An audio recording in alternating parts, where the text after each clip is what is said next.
When a single father stops to help a stranger in a storm, he destroys his one chance at saving his family. Or does he? Ethan Brooks had exactly 17 minutes to make the interview that would change everything. But the woman screaming from inside that flooded luxury car didn't know about his empty bank account, his son's worried eyes, or the eviction notice burning a hole in his pocket. Every second he spent digging her car from the mud was another second closer to disaster. He helped her anyway. By the time he realized what it cost him, it was already too late. Stay with me until the end, hit that like button, and comment what city you're watching from. I want to see how far this story travels. The rain hit Ethan Brooks' windshield like gravel thrown by an angry god. Each impact a small violence that made the world beyond his cracked wipers nearly impossible to see. He leaned forward, knuckles white on the steering wheel of his 15-year-old Honda, squinting through the downpour at the narrow back road that cut through the forgotten industrial outskirts of the city. 7:43 in the morning, 17 minutes until the interview started.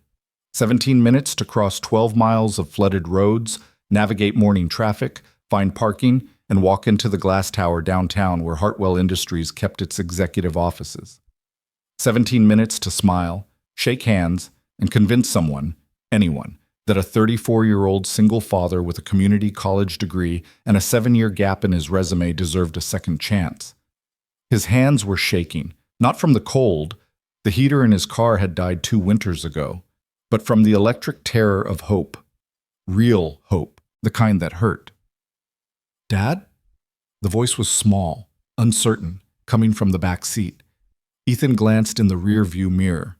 His son, Marcus, 8 years old and already too familiar with worry, stared back at him with dark eyes that looked too old for his face.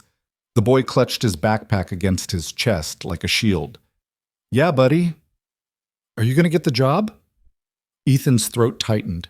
He'd been asking himself the same question for 3 weeks, ever since the recruiter had called him out of the blue. An interview with Hartwell Industries wasn't just an opportunity. It was a miracle. The kind of company that didn't usually look twice at guys like him, guys who'd started in engineering, shown real promise, then walked away from it all when their wife died and left them holding a 1-year-old baby and a mountain of medical debt. "I'm going to try my best," Ethan said, forcing his voice to sound steady. "That's all anyone can do, right?" Marcus nodded, but he didn't look convinced. Smart kid, too smart. He knew what was writing on this. He'd seen the eviction notice taped to their apartment door. He'd heard his father on the phone with the landlord, promising, pleading, buying time they didn't have. "Mrs. Chen is going to pick you up from school today, remember? I might be late." "Because of the interview?" "Yeah, because of the interview." "Okay." Marcus looked down at his backpack. "Dad?" "Yeah?" "Good luck." Something cracked open in Ethan's chest. He blinked hard against the burning in his eyes. "Thanks, buddy. Love you." "Love you too." Ethan pulled up to the elementary school, watching as Marcus climbed out into the rain, his bright yellow raincoat instantly soaked. The boy waved once before disappearing through the front doors, and Ethan sat there for just a moment longer than he should have, his heart hammering against his ribs. Then he pulled back onto the road and pressed the gas pedal down. The back road was supposed to be faster. That's what the navigation app had promised. 15 minutes saved by cutting through the old industrial district instead of joining the nightmare of morning traffic on the highway. Ethan had driven it twice already this week, timing it, memorizing it, turning his interview into a military operation because he couldn't afford to leave anything to chance. But the app hadn't predicted this storm. Rain hammered down so hard it turned the road into a river, the drainage ditches on either side overflowing, the asphalt disappearing under inches of rushing water. Ethan's tires threw up sheets of spray as he drove, his heart climbing into his throat every time the car hydroplaned, sliding a few inches before the tread caught again. 7:47, 13 minutes. His phone buzzed in the cup holder. Ethan didn't look at it. Couldn't. He knew what it was. A reminder, an alarm, the kind of helpful notification that felt like mockery now. Interview at Hartwell Industries, 8:00 a.m. Leave early to account for traffic. "I know," he muttered to the phone, to himself, to the universe that seemed determined to keep him down. "I know." The road curved ahead, cutting between 2 abandoned warehouses, their windows dark and shattered. Ethan knew this stretch, straight shot for another mile, then back onto surface streets, then downtown. He could still make it, if the traffic lights were kind, if the flooding didn't get worse, if the universe gave him just one break. That's when he saw the car. At first, it was just a shape through the rain, dark, low to the ground, expensive looking. Then his headlights caught it fully, and Ethan's foot moved automatically to the brake. The car was a midnight blue luxury sedan, something European and sleek, the kind of vehicle that cost more than Ethan had earned in the past 3 years combined. And it was buried up to its doors in mud. The road widened here, creating a shallow turnout where rainwater had pooled and churned the shoulder into a brown soup of clay and gravel. The sedan had clearly tried to navigate around some obstacle and misjudged the depth. Now it sat at an angle, its front wheels sunk deep, its rear end tilted up like a ship going down. And inside, behind rain-streaked windows, someone was moving. Ethan's car slowed to a crawl. His eyes went to the clock on the dashboard. 7:49. 11 minutes. His fingers tightened on the wheel. His interview folder sat on the passenger seat. Resume, references, the cover letter he'd revised 17 times. Everything he needed to walk into that building and prove he was worth the risk. The figure in the car was pounding on the window now. Ethan could see an arm, a hand, the pale flash of a face pressed against the glass. He should keep driving. He knew that. Whoever was in that car had a phone. They could call a tow truck, aka someone who actually had the tools and the time to help. Ethan was not that person. Ethan was a man 11 minutes away from losing everything, but his foot was already on the brake. And then it was on the gas, pulling his Honda onto the shoulder behind the stranded sedan. The moment he opened his door, the storm tried to push him back inside. Rain hit him like a physical force, instantly soaking through his dress shirt, the only one he owned without stains, and plastering his hair to his forehead. The cold was shocking, needle-sharp, turning his breath into visible clouds. Ethan ran toward the sedan, his dress shoes, bought at a thrift store 3 days ago, sinking into the mud with each step. Water filled them immediately, squelching between his toes. He'd wanted to look professional, put together. Now he looked like he'd crawled out of a swamp. The driver's side window was tinted, but through the rain he could make out a woman inside, her hands pressed against the glass. She was shouting something he couldn't hear over the downpour. Ethan tapped on the window. "Can you open it?" The woman shook her head violently, pointing down. The window mechanism must have failed. Too much water, too much mud. She tried the door handle instead, throwing her shoulder against it, but it wouldn't budge. The pressure of the mud against the frame had it sealed tight. "Okay, hang on," Ethan shouted. "I'll try to rock it free." He moved to the back of the car, planting his feet in the sucking mud, and pushed. The sedan didn't budge. Premium engineering meant premium weight, and the mud had it gripped like a vice. 7:52. 8 minutes. Ethan's mind was screaming at him to stop, to get back in his car, to go. But his hands were already moving, searching the ground, finding a thick piece of wood, part of an old pallet, and jamming it under the rear wheel for leverage. "Try to reverse," he shouted, gesturing to the woman inside. "When I push, give it gas." He couldn't see her face clearly, but he saw her nod. Ethan braced himself against the trunk, every muscle in his body coiling. The engine revved. He pushed. For a moment, nothing happened. Then the wheel caught the wood, and the car lurched backward an inch. Then another. Then it was sliding, slowly, agonizingly, pulling free of the mud's grip with a wet, sucking sound that seemed to echo over the rain. The woman gunned the engine. The sedan shot backward onto solid ground, spraying Ethan with a wave of muddy water that hit him chest high. He staggered, coughing, wiping his eyes. When he looked up, the sedan was sitting on the road, engine running, lights on, safe. The driver's door opened.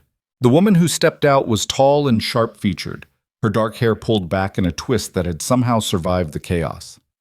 She wore a gray suit that looked tailored and expensive, though it was now speckled with mud. Her eyes were fierce, not grateful, not yet. Just fierce, like someone who'd been in a fight and wasn't sure it was over. She looked at Ethan. Really looked at him, took in the ruined dress shirt, the mud-caked shoes, the way he was shaking from cold and exertion. "You stopped," she said. Her voice was clipped, professional, carrying a note of disbelief. "Yeah," Ethan managed, trying to catch his breath. "You were stuck." "I was." She reached into her car, pulled out a leather purse that probably cost more than his monthly rent. "How much do you want?" Ethan blinked rain out of his eyes. "What?" "For your help?" "How much?"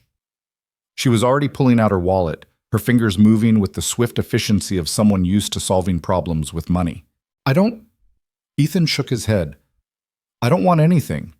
I just wanted to make sure you were okay." The woman paused, her hand still on her wallet. She stared at him like he'd spoken a foreign language. "You don't want money." "No, ma'am, I just—" He looked back at his car, at the clock glowing on the dashboard. 7:55. "I have to go." "Wait." She pulled out several bills. He couldn't see how much, but they were crisp and new. "Take this. Please. You helped me. I want to. I'm good. Really." Ethan was already backing away, his shoes making obscene sounds in the mud. "Glad you're safe. Drive carefully." He turned and ran back to his car, ignoring her voice calling after him. His hands were shaking so badly he could barely get the key in the ignition. When the engine finally turned over, he threw the car into gear and pulled back onto the road. 7:56. 4 minutes. Downtown was 12 miles away. Ethan drove like a man possessed, the speedometer climbing past numbers that would have terrified him on any other day. The rain showed no signs of stopping. If anything, it was getting worse, turning the world into a gray blur punctuated by the red glow of brake lights ahead. Traffic. Of course there was traffic. A semi had jackknifed on the bridge leading into the city center, blocking 2 of the 3 lanes. Cars were backed up for a quarter mile, their hazard lights creating a chain of desperate blinking warnings. 7:58. 2 minutes. Ethan sat in his car, watching the clock, feeling each second tick away like a countdown to disaster. His interview was on the 47th floor of the Hartwell Tower. He'd need to park, get through security, take the elevator up. Even if he sprouted wings and flew, he'd never make it by 8. He pulled out his phone with trembling fingers and dialed the number the recruiter had given him.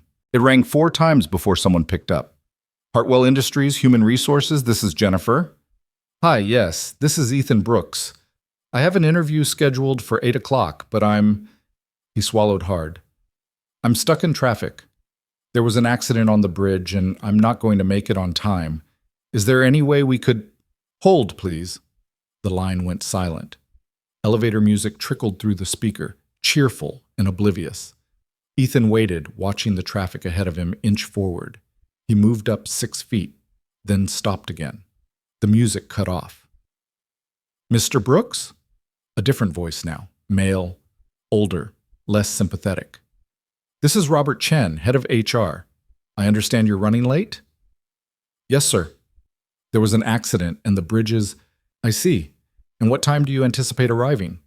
Ethan looked at the line of cars stretching ahead of him, at the rain that showed no signs of stopping. "I don't know. Maybe 8:30? I'm so sorry, I left early, but there was—" "Mr. Brooks, we have a very tight schedule this morning. Your interview was part of a series and we have other candidates waiting. I'm afraid if you can't be here by 8:15 at the latest, we'll need to move on." 8:15. Ethan looked at the clock. 8:02. 13 minutes to cross 6 miles of gridlocked city traffic and climb to the 47th floor. "I understand," he heard himself say. "I'll do my best. We'll see you when you arrive." The line went dead. Ethan sat there, phone pressed to his ear, listening to silence. Then he set the phone down carefully in the cup holder and pressed his forehead against the steering wheel. This was it. The end. He'd stopped to help someone, and it had cost him everything. The traffic moved forward another 10 feet. Ethan lifted his head and drove because there was nothing else to do. Maybe he'd make it. Maybe the traffic would clear. Maybe Robert Chen would show mercy. Maybe. The rain hammered down.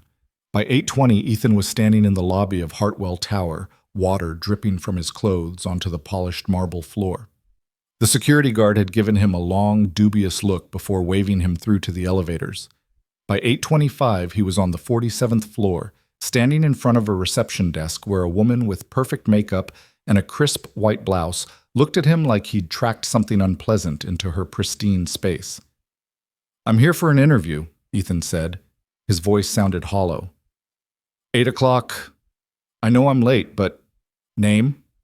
Ethan Brooks. She typed something into her computer, her expression never changing. Then she looked up. "I'm sorry, Mr. Brooks. Your interview slot has been filled. Mr. Chen asked me to tell you that while we appreciate your interest in Hartwell Industries, we won't be moving forward with your application at this time." The words hit him like punches. Each one landed in a different place, his chest, his stomach, his throat. "Is there..." He had to stop, swallow, try again. "Is there any way I could reschedule? I had an emergency this morning, but I'm here now, and I'm sorry. The decision is final." She was already looking past him, toward the elevator, dismissing him. "Have a good day." Ethan stood there for a moment longer, dripping on her floor, feeling the weight of his ruined clothes, his son's worried face, the eviction notice waiting at home. Then he turned and walked back to the elevator. The ride down felt longer than the ride up. Ethan watched the floor numbers descending, 47, 46, 45, and tried to figure out what he was going to tell Marcus. How he was going to explain that Daddy had tried his best, but his best wasn't good enough, that they'd have to move again, maybe to the car for a while, maybe to a shelter.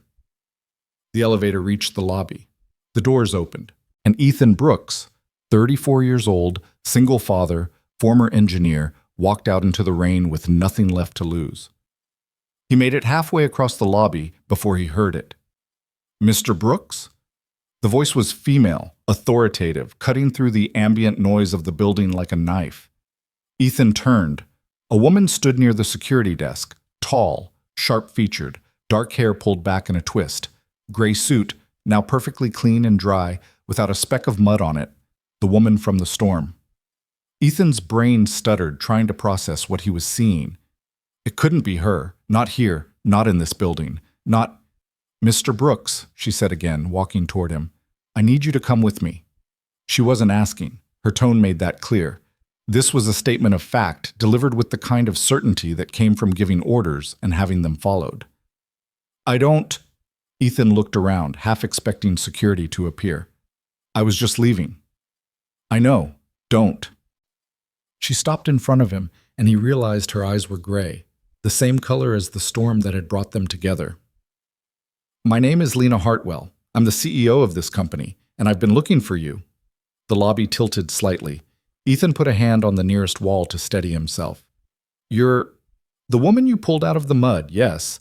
Also the person who signs your interview authorizations." Lena's expression was unreadable. "I got caught in the storm on my way in this morning, tried to take a shortcut, made a poor choice, ended up stuck. You stopped to help me. Then you refused payment and drove off before I could get your name. I had an interview." "I know. Here. With us. I pulled your file when I got to the office." She paused, and something shifted in her expression. Not quite a smile, but close. "You're very punctual, Mr. Brooks. 4 years at Morrison Engineering, never late, never absent.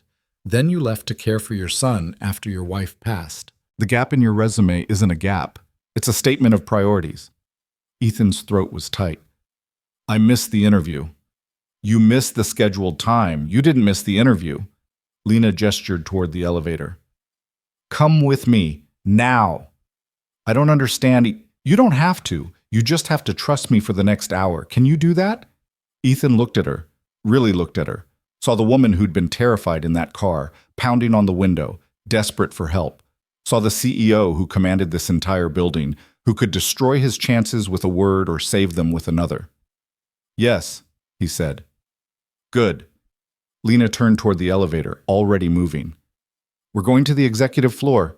You're wet and muddy, and you look like you've had the worst morning of your life. None of that matters. What matters is whether you can do what I'm about to ask you to do." They stepped into the elevator. Lena pressed a button marked 52, higher than Ethan had been before, higher than he'd imagined going. "What are you going to ask me to do?" he said quietly. The elevator began to rise. Lena looked at him, and her expression was sharp as glass. "Prove," she said, that the man I met in the storm is the man I need in this building. The doors opened onto chaos. The 52nd floor was all glass and steel, an open workspace dotted with conference rooms and executive offices. And every single person Ethan could see was in motion, phones pressed to ears, laptops open, faces tight with stress. Lena stepped out of the elevator like she was stepping onto a battlefield. Ethan followed, acutely aware of his muddy shoes leaving prints on the pristine floor. A man in an expensive suit intercepted them immediately. He was silver-haired, sharp-eyed, and radiated the kind of authority that came from decades in power. "Lena, thank God. We've been trying to reach you for the last 30 minutes. The Meridian system is down. Completely down. We're losing transactions by the second, and nobody can—" He stopped, finally noticing Ethan. "Who's this?" "Someone who's going to help," Lena said. "Ethan Brooks. Meet Richard Vance, our CFO. Richard, I need you to brief him on the Meridian situation. Everything. Now." Richard stared at her like she'd lost her mind. "Lena, with all due respect, we don't have time for—" "Make time. Brief him, then step back and let him work."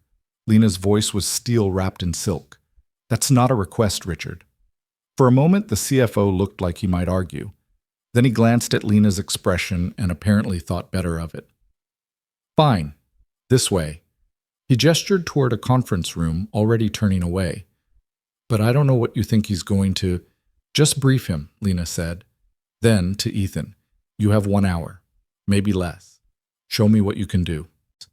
She walked away, her heels clicking on the floor, leaving Ethan standing there with a CFO who clearly thought this was a waste of time and a building full of people on the edge of panic. Richard Vance opened the conference room door. Inside, 3 other people sat around a table covered in laptops and papers. A young woman with red hair, an older man in shirt sleeves, and someone who looked barely out of college, their face pale with stress. "Everyone, this is—" Richard paused, realizing he didn't actually know who Ethan was. "Ethan Brooks," Ethan supplied. "Right, Ethan Brooks. Lena wants him briefed on Meridian." Richard's tone made it clear what he thought of that idea. "Make it quick. Sarah, you start." The red-haired woman, Sarah, looked up from her laptop. "Okay, the Meridian platform is our proprietary trading system. It handles all our automated transactions, stocks, bonds, futures, everything. At any given moment, we have approximately $200 million in active trades running through it." "Had," the older man corrected grimly. "We had 200 million. Right now, we have nothing. System crashed at 7:45 this morning. We've been locked out ever since." Ethan felt something click in his mind, the same sensation he used to get at Morrison Engineering when a problem would suddenly come into focus. "Locked out how?" The young one, barely out of college, spoke up. "Authentication failure. The system won't accept any of our admin credentials. It's like it doesn't recognize us anymore. We've tried every backup protocol, every override, everything in the manual. Nothing works." "And the trades?" Ethan asked. "Frozen mid-transaction," Sarah said. "Which means we're hemorrhaging money. Every minute that system is down, we're losing approximately $50,000 in missed opportunities and penalty fees." Richard checked his watch. "It's been down for 43 minutes. You do the math. $2 million, gone, and climbing."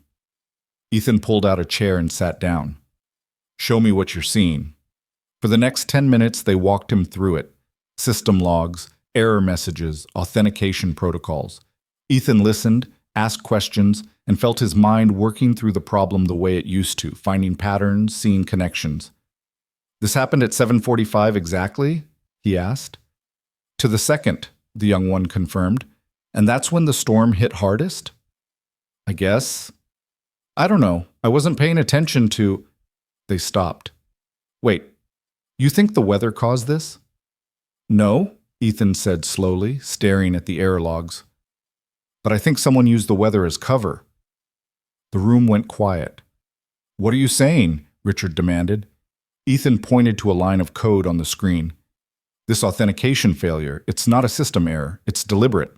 Someone changed the admin credentials from inside the network.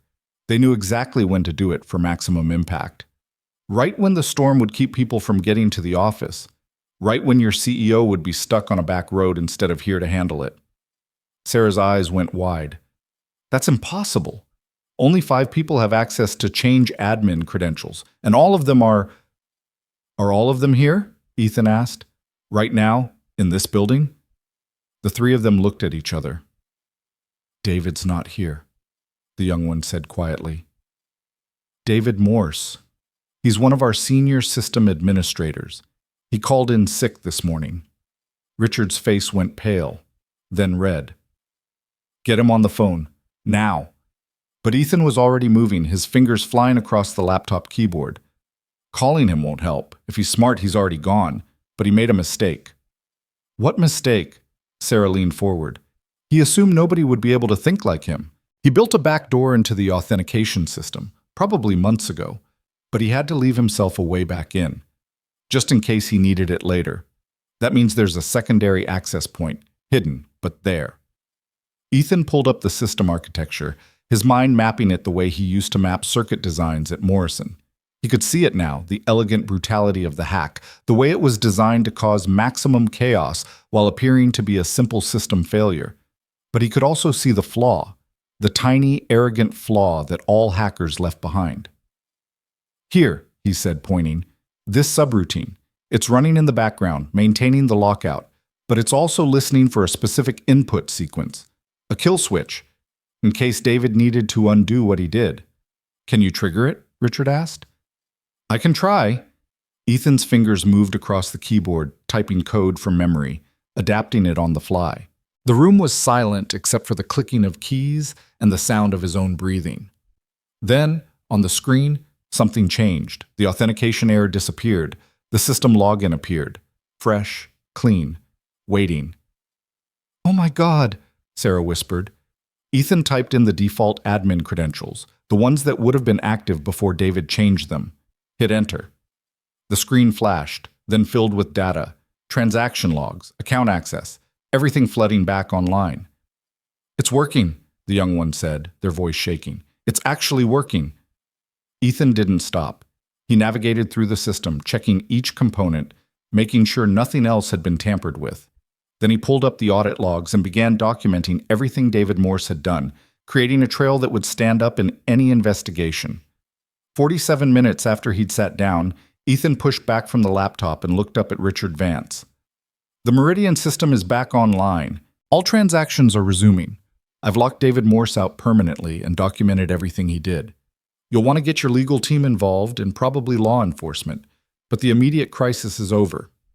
Richard stared at him, then at the screen, then back at him. Who the hell are you? He said. Before Ethan could answer, the conference room door opened. Lena Hartwell walked in, followed by 2 other people in expensive suits. She looked at the laptop screen, at the team's shocked faces, at Ethan sitting there in his ruined clothes with mud still drying on his shoes. Status? She asked. Resolved, Richard said. His voice sounded hollow. He resolved it in less than an hour.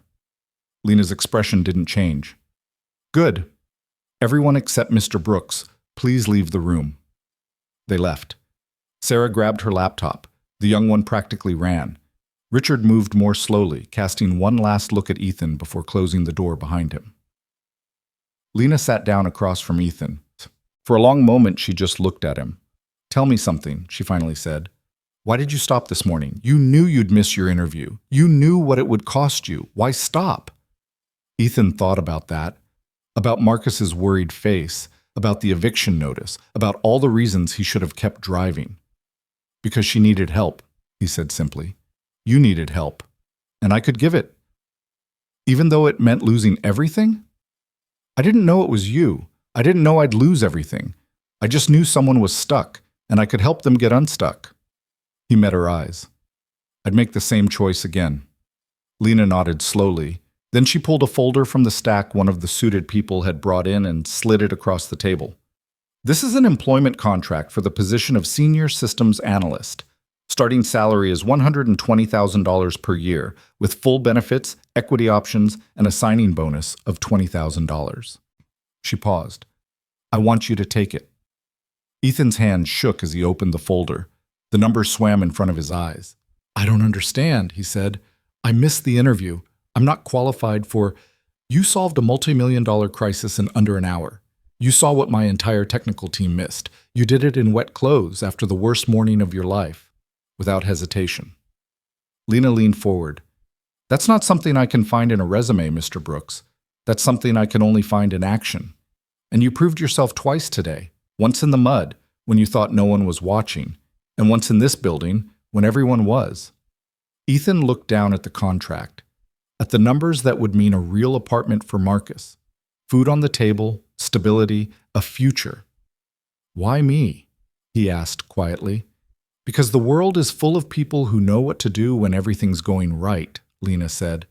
I need people who know what to do when everything's going wrong. People who stop in the storm. People who help, even when it costs them. People who see the problem no one else can see and fix it before it destroys everything. She stood up, extending her hand.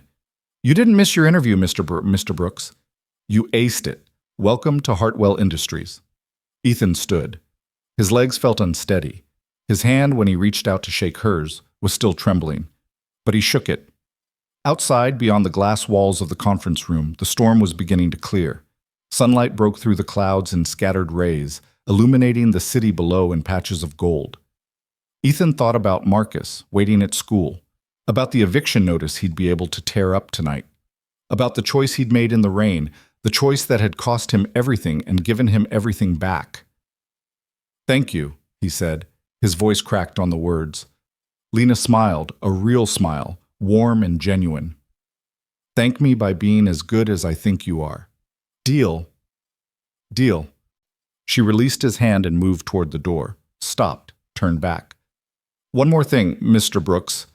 That senior administrator, David Morse, he'll face charges, probably jail time. But what he did? Locking us out of our own system? That was impressive in its own sick way. He knew our weaknesses, exploited them perfectly. Yes, ma'am. So from now on, you're also in charge of making sure it never happens again. I want you to think like him. Find every hole in our security before someone else does. Can you do that? Ethan thought about the code he'd seen, the elegant brutality of the hack, about all the other systems in this building, all the other ways they might be vulnerable. Yes, he said. I can do that. Good. Lena opened the door. HR will get you set up. You start Monday. Don't be late. She left, and Ethan stood there alone in the conference room, holding a contract that weighed almost nothing and meant absolutely everything. His phone buzzed. A text from Mrs. Chen. Picked up Marcus from school. He asked if you got the job. What should I tell him? Ethan looked out at the city, at the clearing storm, at the future spreading out before him like sunlight through clouds. He typed back, tell him yes. The weekend passed in a blur of disbelief and preparation. Ethan stood in his apartment Saturday morning, staring at the eviction notice still taped to his door, and carefully peeled it off. The adhesive left a mark on the wood, a ghost of how close they'd come to losing everything. He folded the notice once, twice, then dropped it in the trash can with a satisfaction so profound it made his hands shake. Marcus watched from the doorway of their shared bedroom, his small face cautious with hope. So we're staying? The boy asked. We're staying, Ethan confirmed. He crossed the tiny living room and knelt down to meet his son's eyes. And buddy, we're going to be okay. Better than okay, I promise. Marcus launched himself forward, wrapping thin arms around Ethan's neck with a force that nearly knocked them both over. Ethan held on tight, breathing in the smell of his son's shampoo, feeling the weight of responsibility and love pressing down on his shoulders in the best possible way. Can we get pizza tonight? Marcus asked, his voice muffled against Ethan's shoulder. Ethan laughed, the sound strange and rusty from disuse. Yeah, we can get pizza. They ordered from the good place, the one with the real mozzarella instead of the cheap substitute. Marcus ate 3 slices and fell asleep on the couch with grease on his chin and a smile on his face. Ethan covered him with a blanket and sat there in the dark, watching his son breathe, letting himself believe that the nightmare might actually be over. Sunday, he used part of the signing bonus to buy new clothes, real professional clothes from an actual store instead of the thrift shop. The woman who helped him was young and enthusiastic, pulling shirts and ties and slacks with an energy that made him feel ancient at 34. First day at a new job? She asked, holding up a navy tie against a crisp white shirt. Yeah, big opportunity. Well, you're going to look amazing, trust me. She smiled at him, and Ethan realized with a start that she was flirting. When was the last time someone had flirted with him? Before the medical bills, before the eviction notices, before he'd become a man who lived in survival mode every single day. He bought the tie, and the shirt, and two others just like it. Monday morning arrived with clear skies and the kind of crisp autumn air that made the city look freshly washed. Ethan dropped Marcus at school, watching the boy run toward the building with a lightness that hadn't been there a week ago. Then he drove to Hartwell Tower, his new employee badge clipped to his belt, his heart hammering against his ribs. The security guard recognized him this time. Mr. Brooks, welcome aboard. Head on up to 52. Ms. Hartwell's assistant will meet you. The elevator ride felt different now.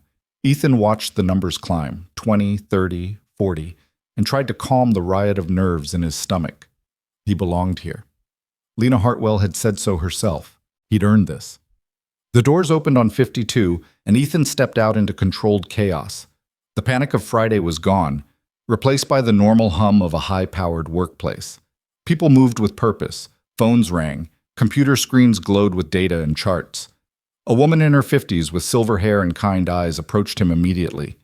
Mr. Brooks, I'm Patricia Voss, Ms. Hartwell's executive assistant. Welcome to Hartwell Industries. Thank you. Ethan shook her hand, grateful that his wasn't sweating.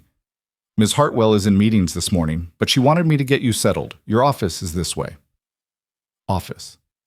The word sent a thrill through him. He'd shared a cubicle at Morrison Engineering, back before Marcus, back when he'd been young and hungry and convinced the world was full of opportunities just waiting for him to grab them. Patricia led him down a corridor lined with glass-walled offices. She stopped at one near the end, opening the door with a flourish. Here we are. Not huge, but the view's decent. Decent was an understatement. The office was small but immaculate, with a desk, a computer, and a window that looked out over the city.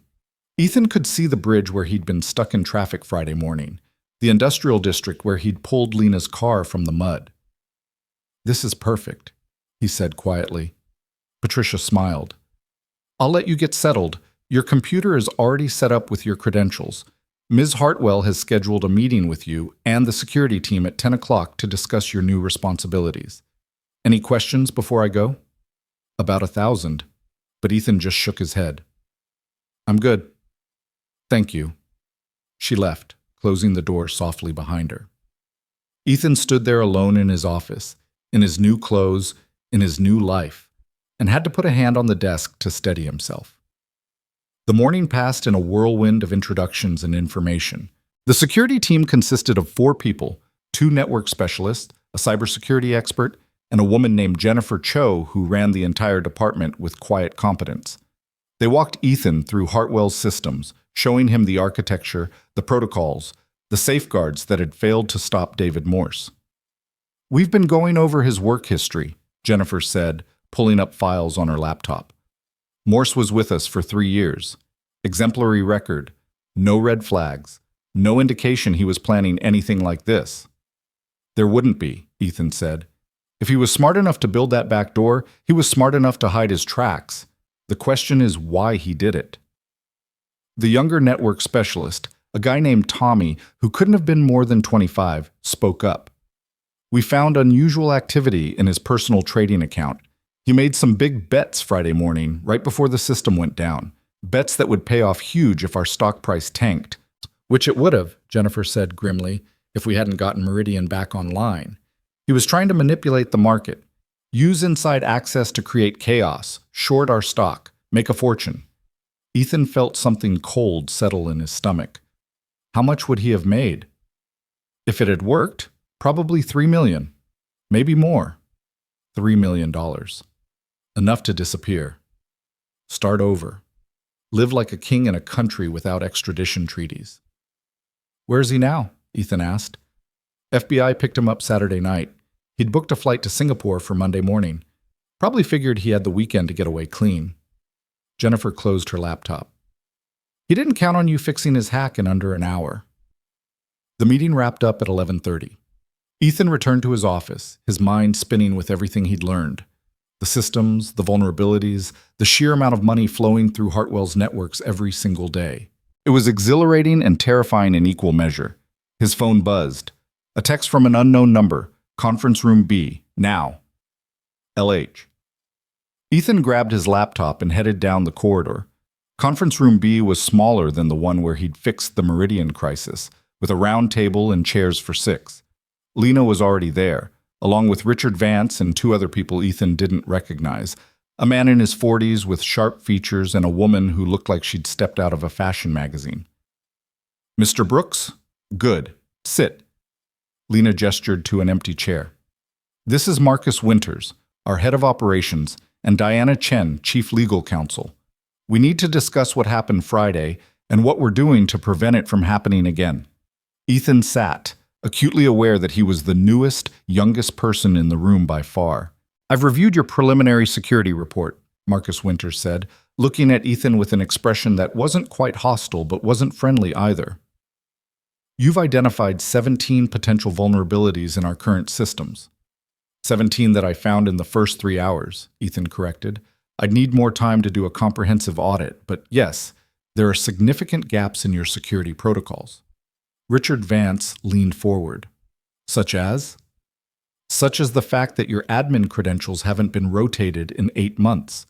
Such as the fact that 3 of your senior staff use the same password for multiple systems. Such as the fact that your backup authentication system is running on software that's 2 versions out of date. Ethan pulled up his laptop, showing them the list he'd compiled. David Morse exploited 1 vulnerability, but there are at least 16 others that someone with his skill level could use. The room was quiet. Diana Chen, the lawyer, broke the silence. And you can fix these? I can, but it's going to require some changes, new protocols. Mandatory security training for anyone with system access. Regular audits.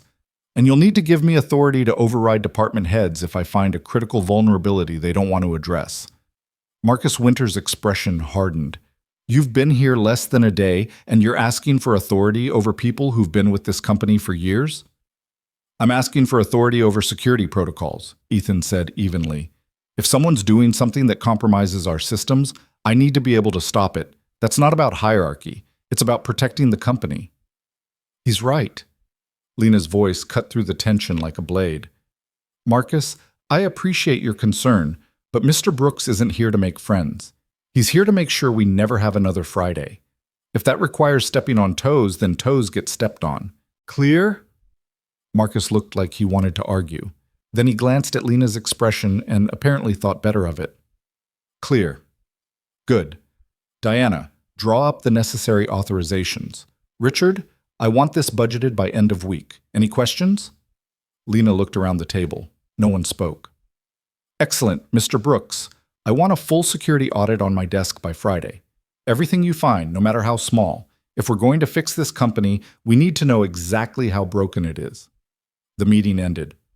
As people filed out, Lena caught Ethan's eye and gestured for him to stay. When they were alone, she closed the door and turned to face him. How are you holding up? She asked.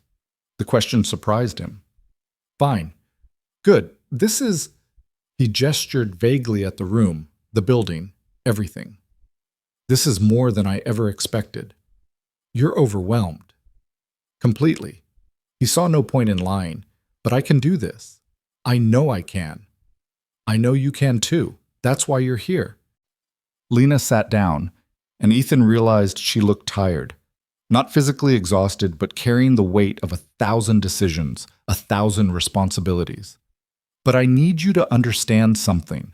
The people in this building, some of them are going to resent you. You came out of nowhere, solved a crisis they couldn't, and now you have authority they've spent years earning. That's going to create friction. I can handle friction. Can you? Because handling friction in a corporate environment is different than fixing a technical problem. There's no code to debug, no system to override. There are just people with their egos and their politics and their need to protect their territory. She paused. I'm not saying this to discourage you. I'm saying it because I need you to be ready. Ethan thought about that, about Marcus Winters' hostile expression, about the way the security team had looked at him this morning, part curiosity, part skepticism, part wait and see. What do you need me to do? He asked. Exactly what you're doing. Find the problems. Fix them. Don't apologize for being good at your job. Lena stood, moving toward the door. And Ethan, if someone gives you trouble, real trouble, you come to me. Understood? Understood. She left, and Ethan sat there alone in the conference room, feeling the weight of what he'd taken on, settling onto his shoulders like a physical thing. The week that followed was brutal. Ethan arrived at 7 every morning and left at 7 every night, his laptop stuffed with files and reports that he'd review after Marcus went to bed. He mapped every system, traced every connection, documented every vulnerability with methodical precision. By Wednesday, he'd expanded his list from 17 vulnerabilities to 32. By Thursday, he'd started implementing fixes, working late into the night while the building emptied around him, the cleaning crew nodding at him as they passed his office. Friday morning, he walked into Lena's office and dropped a 200-page security audit on her desk. She looked up from her computer, eyebrows raised. That was fast. You said Friday. It's Friday. Ethan sat down without being invited, too tired to care about protocol. We have problems, big ones. Lena picked up the report, flipping through it. Her expression grew darker with each page. 32 vulnerabilities. That's what I found in 5 days. Give me another month, I'll probably find 50 more. Jesus. She set the report down. How much is this going to cost to fix? 2 million, maybe 3. That's for comprehensive upgrades, new software, security training for everyone with system access, and hiring 2 additional cybersecurity specialists to help maintain everything once it's in place. And if we don't fix it? Ethan met her eyes. Then we're one angry employee away from another David Morse situation. Or worse. Some of these vulnerabilities could allow external hackers to access client data, financial records, proprietary algorithms. We're not just risking our money, we're risking our clients' trust. Lena was quiet for a long moment, her fingers drumming against the desk. Then she picked up her phone and pressed a button. Patricia, get me Richard Vance, now. She looked at Ethan. You're about to make some people very unhappy. I know. Good. As long as you know. Richard arrived within 5 minutes, slightly out of breath. Lena, I was in the middle of Sit. She pushed the security audit across the desk. Read. Richard sat. He read. His face went through several interesting color changes. Pale, red, pale again. This can't be right, he said finally.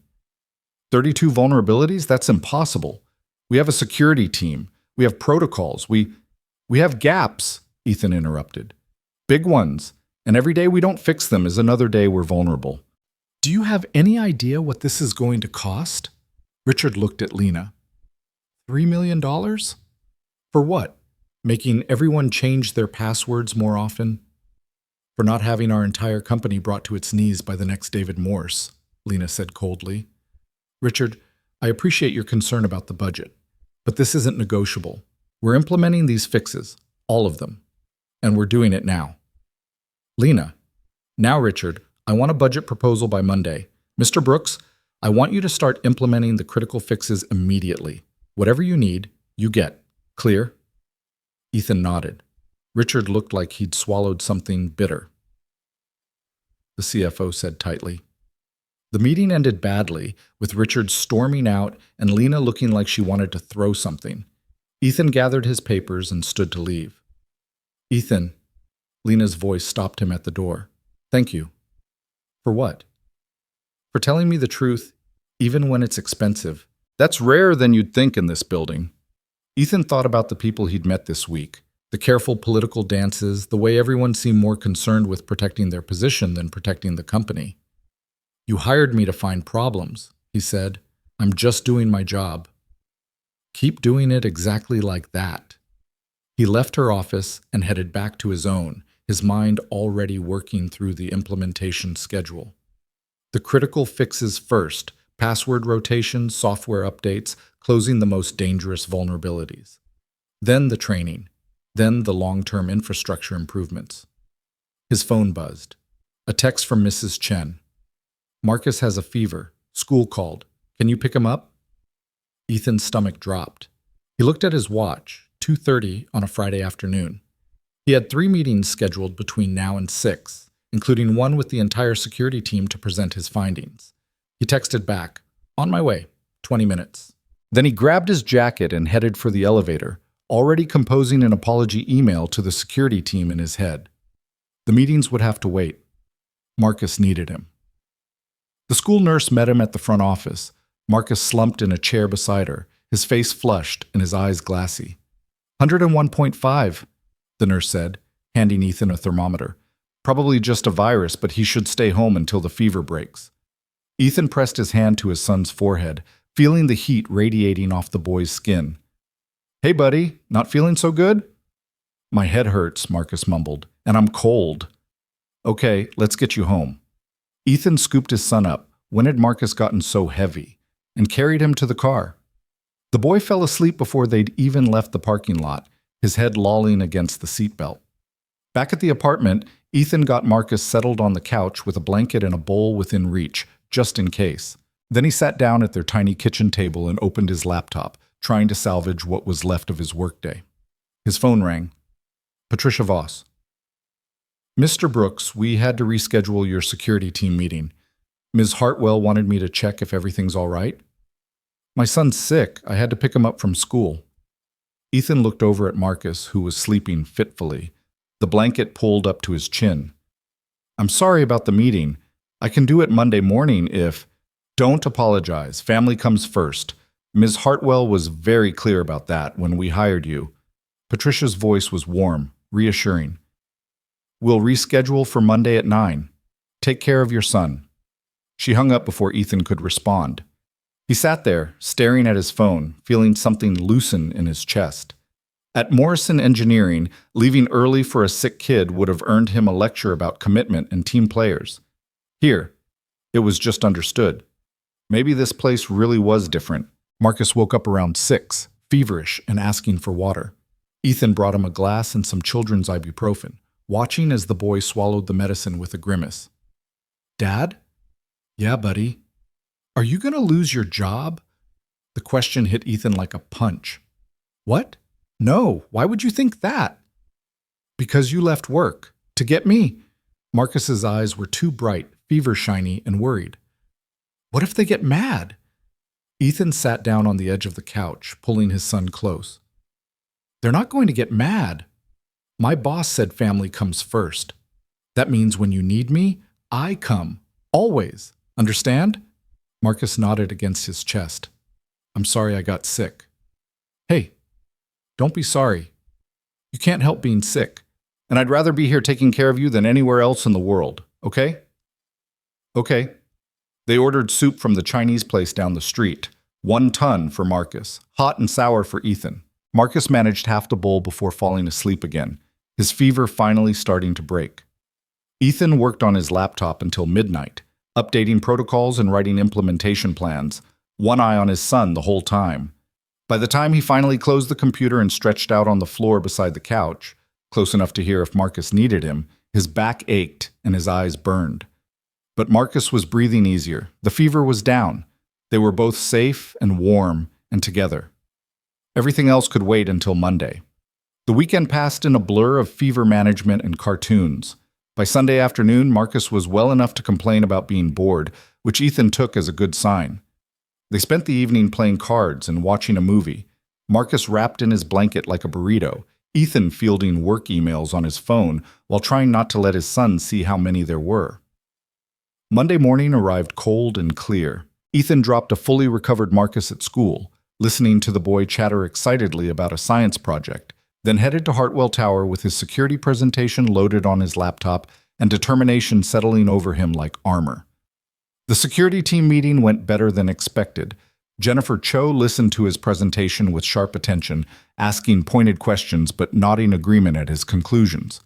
Tommy and the other network specialists took notes, occasionally interjecting with technical questions that showed they actually understood what Ethan was proposing. It was Marcus Winters who caused the explosion. He showed up 15 minutes into the meeting, uninvited, and stood at the back of the conference room with his arms crossed. "So let me get this straight," he said when Ethan finished presenting.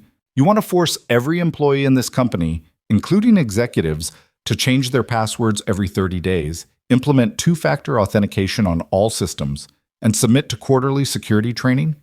That's correct, Ethan said evenly. Do you have any idea how much productivity that's going to cost? The man-hours spent on password resets, the system slowdowns from authentication checks, the time wasted in training sessions. Less than the productivity we'd lose if we get hacked again. David Morse cost us $2 million in 43 minutes. I'm trying to prevent that from happening again. By treating everyone like they're potential criminals? Marcus's voice rose. By assuming our people can't be trusted? By assuming our systems have vulnerabilities, which they do. I documented them. Ethan pulled up his report. Every single one of these gaps represents a potential entry point for someone with malicious intent. We can either fix them now, proactively, or we can wait until someone exploits them and fix them in crisis mode. Your choice. It's not your choice to make, Marcus snapped. You've been here 1 week, and you're trying to restructure our entire security infrastructure based on, what? Your gut feeling? Based on evidence. Ethan's voice stayed calm, but he could feel heat rising in his chest. Based on the fact that I fixed a crisis your entire team couldn't solve. Based on the fact that I found 32 vulnerabilities in 5 days that your security team missed in 3 years. Jennifer Cho cleared her throat. Marcus, with all due respect, Mr. Brooks has a point. We did miss these vulnerabilities, and if he hadn't been here Friday, we'd be dealing with a lawsuit right now instead of a security upgrade. Marcus turned on her. So you're taking his side? I'm taking the side of protecting this company. That's my job. It's your job too, last time I checked. The tension in the room was thick enough to cut. Ethan watched Marcus's face cycle through anger, frustration, and something that looked like wounded pride. Fine, Marcus said finally. Implement your changes. Force everyone to jump through your security hoops. But when productivity drops and people start complaining, don't come crying to me. He walked out, slamming the door hard enough to rattle the walls. Jennifer looked at Ethan. That went well. Yeah. Ethan closed his laptop. I'm making friends everywhere. For what it's worth, you're right, about all of it. She stood, gathering her papers. Marcus is just territorial. Give him time to cool off. He'll come around. But as the week progressed, Marcus didn't cool off. If anything, he got worse. He sent emails questioning Ethan's decisions to the entire executive team. He scheduled competing meetings during Ethan's implementation sessions. He found reasons to delay budget approvals and slow down equipment orders. By Thursday, Ethan was ready to walk into Marcus's office and have it out with him. Instead, he found himself summoned to Lena's office at 4 in the afternoon. She was standing by her window when he arrived, looking out at the city with her arms crossed. Marcus came to see me, she said without turning around. He thinks you're overstepping, causing unnecessary disruption. He suggested I might want to reconsider your role here. Ethan's stomach dropped. And I told him to go to hell. She turned and her expression was fierce. Then I told him that if he undermined you one more time, I'd demote him so fast his head would spin. You're doing exactly what I hired you to do, Ethan. Don't let him make you doubt that. The relief was so intense it made him dizzy.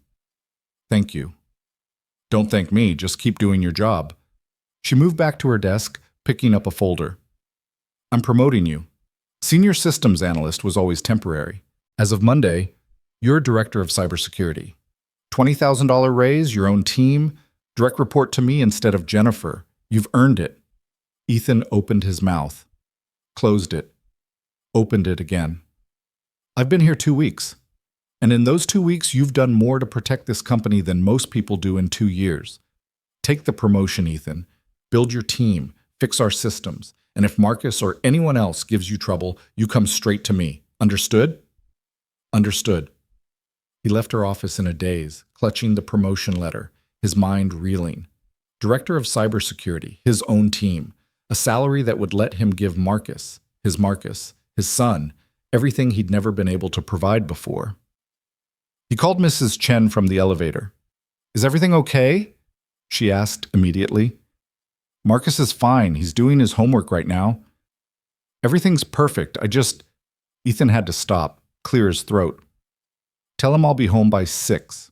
And ask him what he wants for dinner. Anything he wants. We're celebrating tonight. Celebrating what? The fact that we're not stuck in the mud anymore. Marcus wanted pizza again, which made Ethan laugh, because of course he did. They sat at their small kitchen table that night, grease dripping from slices, while Ethan tried to explain what a promotion meant to an 8-year-old who mostly cared about whether they could afford the pizza with the stuffed crust now. So you're like, the boss? Marcus asked, cheese stretching from his mouth to the slice. Not the boss, but I get to hire people and make decisions about keeping the company safe. Ethan watched his son process this, saw the gears turning behind those dark eyes that looked so much like his mother's, it sometimes hurt to look at them directly. Like a superhero. Not exactly like a superhero, buddy. But you save the company from bad guys. That's what superheroes do. Marcus took another enormous bite, completely satisfied with his logic. Ethan supposed the kid had a point. He'd stopped David Morse from stealing millions. He was protecting Hartwell Industries from future attacks.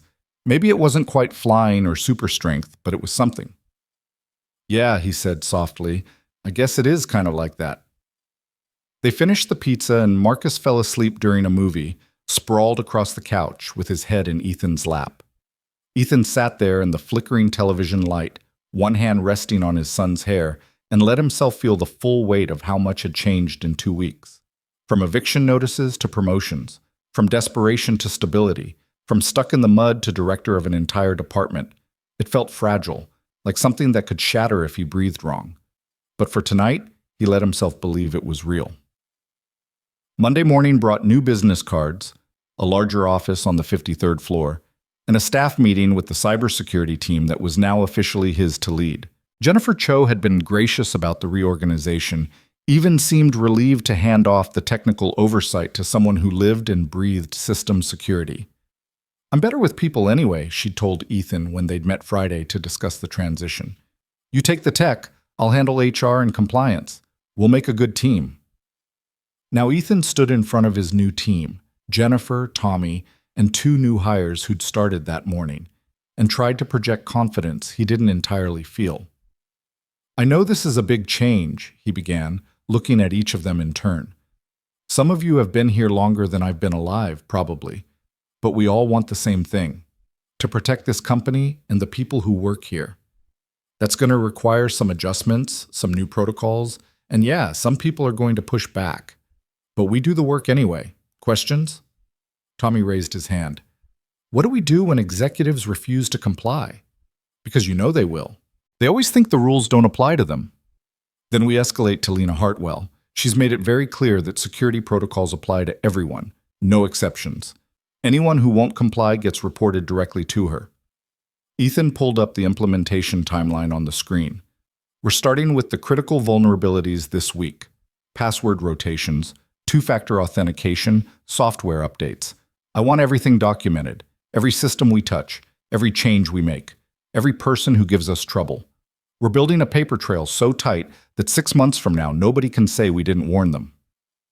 The meeting ran for 90 minutes. By the end, Ethan had assignments distributed, timelines established, and at least the tentative buy-in of his team. It wasn't perfect, but it was a start. He spent the rest of the day buried in technical documentation, mapping out the security overhaul in granular detail. The work was complex and absorbing, the kind of problem-solving that made hours disappear. When his phone rang at 3 in the afternoon, he answered without looking at the caller ID. This is Ethan Brooks. Mr. Brooks, this is Principal Anderson from Marcus's school. Do you have a moment? Ethan's heart kicked into overdrive. Is Marcus okay? He's fine physically, but we had an incident today at recess. Marcus got into a fight with another student. We need you to come in. The world tilted slightly. Marcus didn't fight. Marcus was quiet, careful. The kid who avoided conflict because he'd learned early that the adults in his life had enough to worry about without adding his problems to the pile. I'll be there in 20 minutes. He grabbed his jacket and headed for the elevator, texting Patricia that he had a family emergency. The drive to the school felt endless, traffic conspiring to keep him trapped at every red light. By the time he pulled into the parking lot, his hands were shaking on the steering wheel. Principal Anderson met him in the main office, a woman in her 50s with iron gray hair and an expression that had seen every variety of child-related crisis. Marcus sat in a chair beside her desk, his face blotchy with tears, his knuckles scraped raw. Dad. The word came out small and broken. Ethan knelt in front of his son, taking inventory. Scraped knuckles, yes. A bruise forming on his left cheek, torn shirt. But whole. Breathing. Safe. What happened? He asked quietly. Marcus's face crumpled. Tyler said you were lying about your job. He said people like us don't get jobs at places like that. He said you probably got fired already and just didn't tell me. So I pushed him. And then he pushed me back. And then I hit him. The words landed like punches. Ethan closed his eyes briefly, pain and fury warring in his chest. Not at Marcus, at Tyler, at whatever poison that kid had absorbed from his parents, at the world that taught 8-year-olds that some people deserved less than others. Marcus didn't start the fight, Principal Anderson said, her voice carefully neutral. But he did escalate it physically. That's a violation of our conduct policy. Normally, that would mean a 3-day suspension. Normally? Ethan looked up at her. I'm willing to make this a 1-day in-school suspension instead, given the provocation. But Mr. Brooks, Marcus needs to understand that violence isn't how we solve problems, no matter how angry we get. Ethan looked back at his son, saw the shame and defiance mixed on that small face, the desperate need to believe that what he'd done was justified. She's right, buddy, Ethan said gently. Tyler was wrong about what he said, but hitting him didn't make him less wrong. It just made you hurt too. But he said you were lying. Marcus's voice broke on the words. I couldn't just let him say that. I know it made you angry. But there are better ways to handle anger than fighting. You could have told a teacher. You could have walked away. You could have come home and told me, and we could have figured it out together. Ethan took his son's scraped hands carefully. Violence doesn't prove you're right. It just proves you're angry, and anger alone doesn't fix anything. Marcus was crying again, silent tears tracking down his face. I'm sorry. I know you are. And you're going to apologize to Tyler too, even though what he said was cruel. Because you don't get to hurt people just because they hurt you first. That's not who we are. Understand? The boy nodded miserably. Principal Anderson stood. Marcus, why don't you wait outside my office while I talk to your father? Marcus left, shoulders hunched, looking smaller than his 8 years. When the door closed behind him, the principal turned to Ethan. I want you to know that I spoke with Tyler's parents. They were not receptive to hearing that their son had provoked the fight. They seem to believe that Marcus is a bad influence. She paused, choosing her words carefully. I got the impression they have opinions about families like yours. Single parent. Economic struggles. I don't share those opinions, Mr. Brooks. But I want you to be aware that Tyler's parents may cause problems going forward. Ethan felt something hard and cold settle in his stomach. What kind of problems? Complaints. Questions about whether Marcus belongs at this school. The usual discriminatory nonsense dressed up as concern for their child's safety. She met his eyes directly. I'll handle them, but you should know it's coming. Marcus does belong here. He's a good kid, smart, kind. He made one mistake. I know. I've taught long enough to recognize the difference between a troubled child and a good child having a bad day. Marcus is the latter, but his parents are going to use this to push their narrative, and I wanted you to be prepared.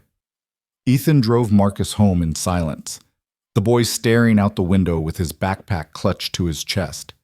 When they got to the apartment, Marcus went straight to his room and closed the door. Ethan stood in the hallway outside, listening to the sound of muffled crying, warring with the urge to go in and fix it, and the knowledge that sometimes kids needed to sit with their feelings. He gave Marcus 30 minutes, then knocked gently on the door. Can I come in? A sniff. Yeah. Marcus was lying on his bed, face down, the picture of misery. Ethan sat down on the edge of the mattress. You want to talk about it? Are people always going to think we're not good enough? The question hit Ethan like a freight train. He'd spent the last 2 weeks in a bubble, believing that the promotion meant they'd escape that narrative, that working at Hartwell Industries meant they were finally on solid ground. But Tyler's words had shattered that illusion, reminded him that success didn't automatically erase people's prejudices. Some people will, he said honestly. Some people look at us and make assumptions based on where we came from instead of where we're going. Those people are wrong, but they exist. Then why shouldn't I fight them? Because fighting them just reinforces what they already believe, that we're not good enough, that we don't belong. Ethan touched his son's shoulder gently. The best way to prove them wrong is to be so good they can't ignore you, to work so hard and be so kind and so smart that their assumptions look stupid. That's how you win, not with your fists, with who you are. Marcus rolled over, looking up at his father with red-rimmed eyes. Is that what you do at your job? Every single day. There are people at Hartwell who think I don't belong there, who think I got lucky, or that I'm in over my head. So I work harder than everyone else. I prove myself every single day, and slowly they're starting to see that I'm not just good enough. I'm exactly where I'm supposed to be. What if I can't be that good? You're already that good, buddy. You're smart and brave and you have a good heart. Those things matter more than where you live or how much money we have. You just have to believe it. Can you do that? Marcus nodded slowly. I'll try. That's all I'm asking. Ethan stood, ruffling his son's hair. Now come on, let's make dinner. And tomorrow you're going to apologize to Tyler, serve your in-school suspension, and then you're going to show that school exactly who Marcus Brooks is. Deal? Deal. They made spaghetti together, Marcus carefully measuring ingredients while Ethan chopped vegetables. It was mundane and normal, and exactly what they both needed. By the time they sat down to eat, some of the tension had drained from the boys' shoulders, replaced by cautious optimism. That night, after Marcus was asleep, Ethan sat at the kitchen table with his laptop and sent an email to Principal Anderson, thanking her for her handling of the situation and confirming that Marcus would complete his apology and suspension with grace. Then he opened a new message and stared at the blank screen for a long time before typing. The email went to Lena Hartwell. The subject line read, "Personal matter, request for advice."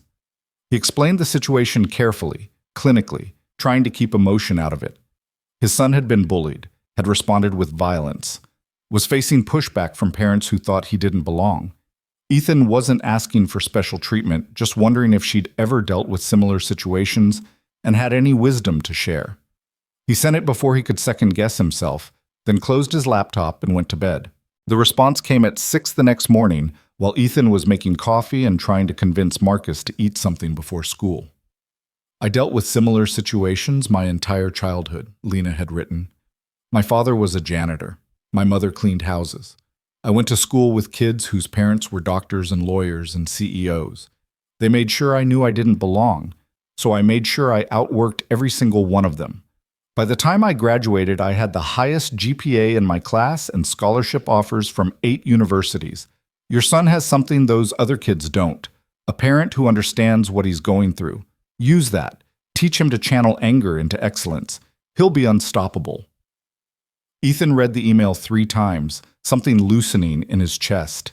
He'd been so focused on Lena as his boss, as the powerful CEO who'd given him this chance, that he'd forgotten she was also a person who'd climbed from the same place he had, who understood. He showed the email to Marcus over breakfast. She really said that? The boy asked, eyes wide. Your boss's dad was a janitor? Yeah, and now she runs a billion-dollar company because she didn't let people tell her what she couldn't do. She showed them what she could do instead. Marcus absorbed this quietly, chewing his cereal. Then, Dad? Yeah, buddy. I'm going to be like her. When I grow up, I'm going to be so good at stuff that nobody can say I don't belong. Ethan felt his throat tighten. I believe you. The week that followed was grueling. Marcus served his suspension with quiet dignity, then returned to class and buried himself in schoolwork with an intensity that surprised his teacher. Tyler's parents filed a formal complaint with the school board, which Principal Anderson handled with professional detachment and a detailed account of their son's role in provoking the fight. The complaint was dismissed. At Hartwell, Ethan's security overhaul moved into full implementation. Password rotations went live company-wide, triggering exactly the flood of complaints Marcus Winters had predicted. Executives grumbled about the inconvenience. Department heads questioned the necessity. IT support was overwhelmed with reset requests. Ethan held firm. Every complaint got the same response. Security protocols apply to everyone. No exceptions. Escalate to Lena Hartwell if you have concerns. Most people didn't escalate. Those who did found themselves in Lena's office, getting a lecture about corporate responsibility and the cost of another David Morse incident. Word spread quickly. The complaints dried up. By Thursday, Ethan had implemented two-factor authentication on all critical systems and begun mandatory security training sessions. By Friday, he'd hired 2 additional cybersecurity specialists and ordered new firewall equipment that would close the most dangerous vulnerabilities in their network architecture. He was working late Friday night, finalizing the training schedule for the following week, when Lena appeared in his office doorway. "You're still here," she said. Ethan looked up from his computer, blinking away the eye strain from staring at screens for 12 hours. "Just finishing up some things." "It's 8 o'clock on a Friday. Go home to your son." "I will, soon. I just wanted to get this done before the weekend." Lena walked into his office uninvited and sat down in one of his visitor chairs. She looked tired, Ethan realized. Not physically exhausted, but carrying weight. "How's Marcus doing?" she asked. "After the incident at school?" "Better. He's channeling it into his schoolwork, determined to prove he belongs there." Ethan closed his laptop. "Thank you for the email. It helped." "More than you know." "I meant what I said about understanding what he's going through. People are going to underestimate him his entire life because of where he comes from. The key is teaching him to use that underestimation as fuel." She paused. "That's what I did. Every time someone looked at me and saw a janitor's daughter instead of a person with potential, I worked harder, studied longer, became undeniable.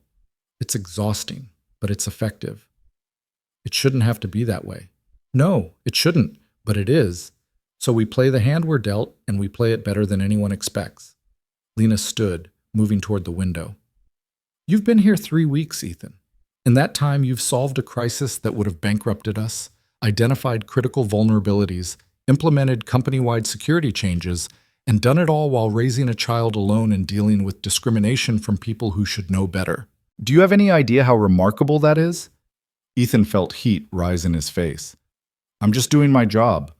You're doing 3 people's jobs, and you're doing them exceptionally well, which is why I'm going to tell you something I need you to hear." She turned to face him directly.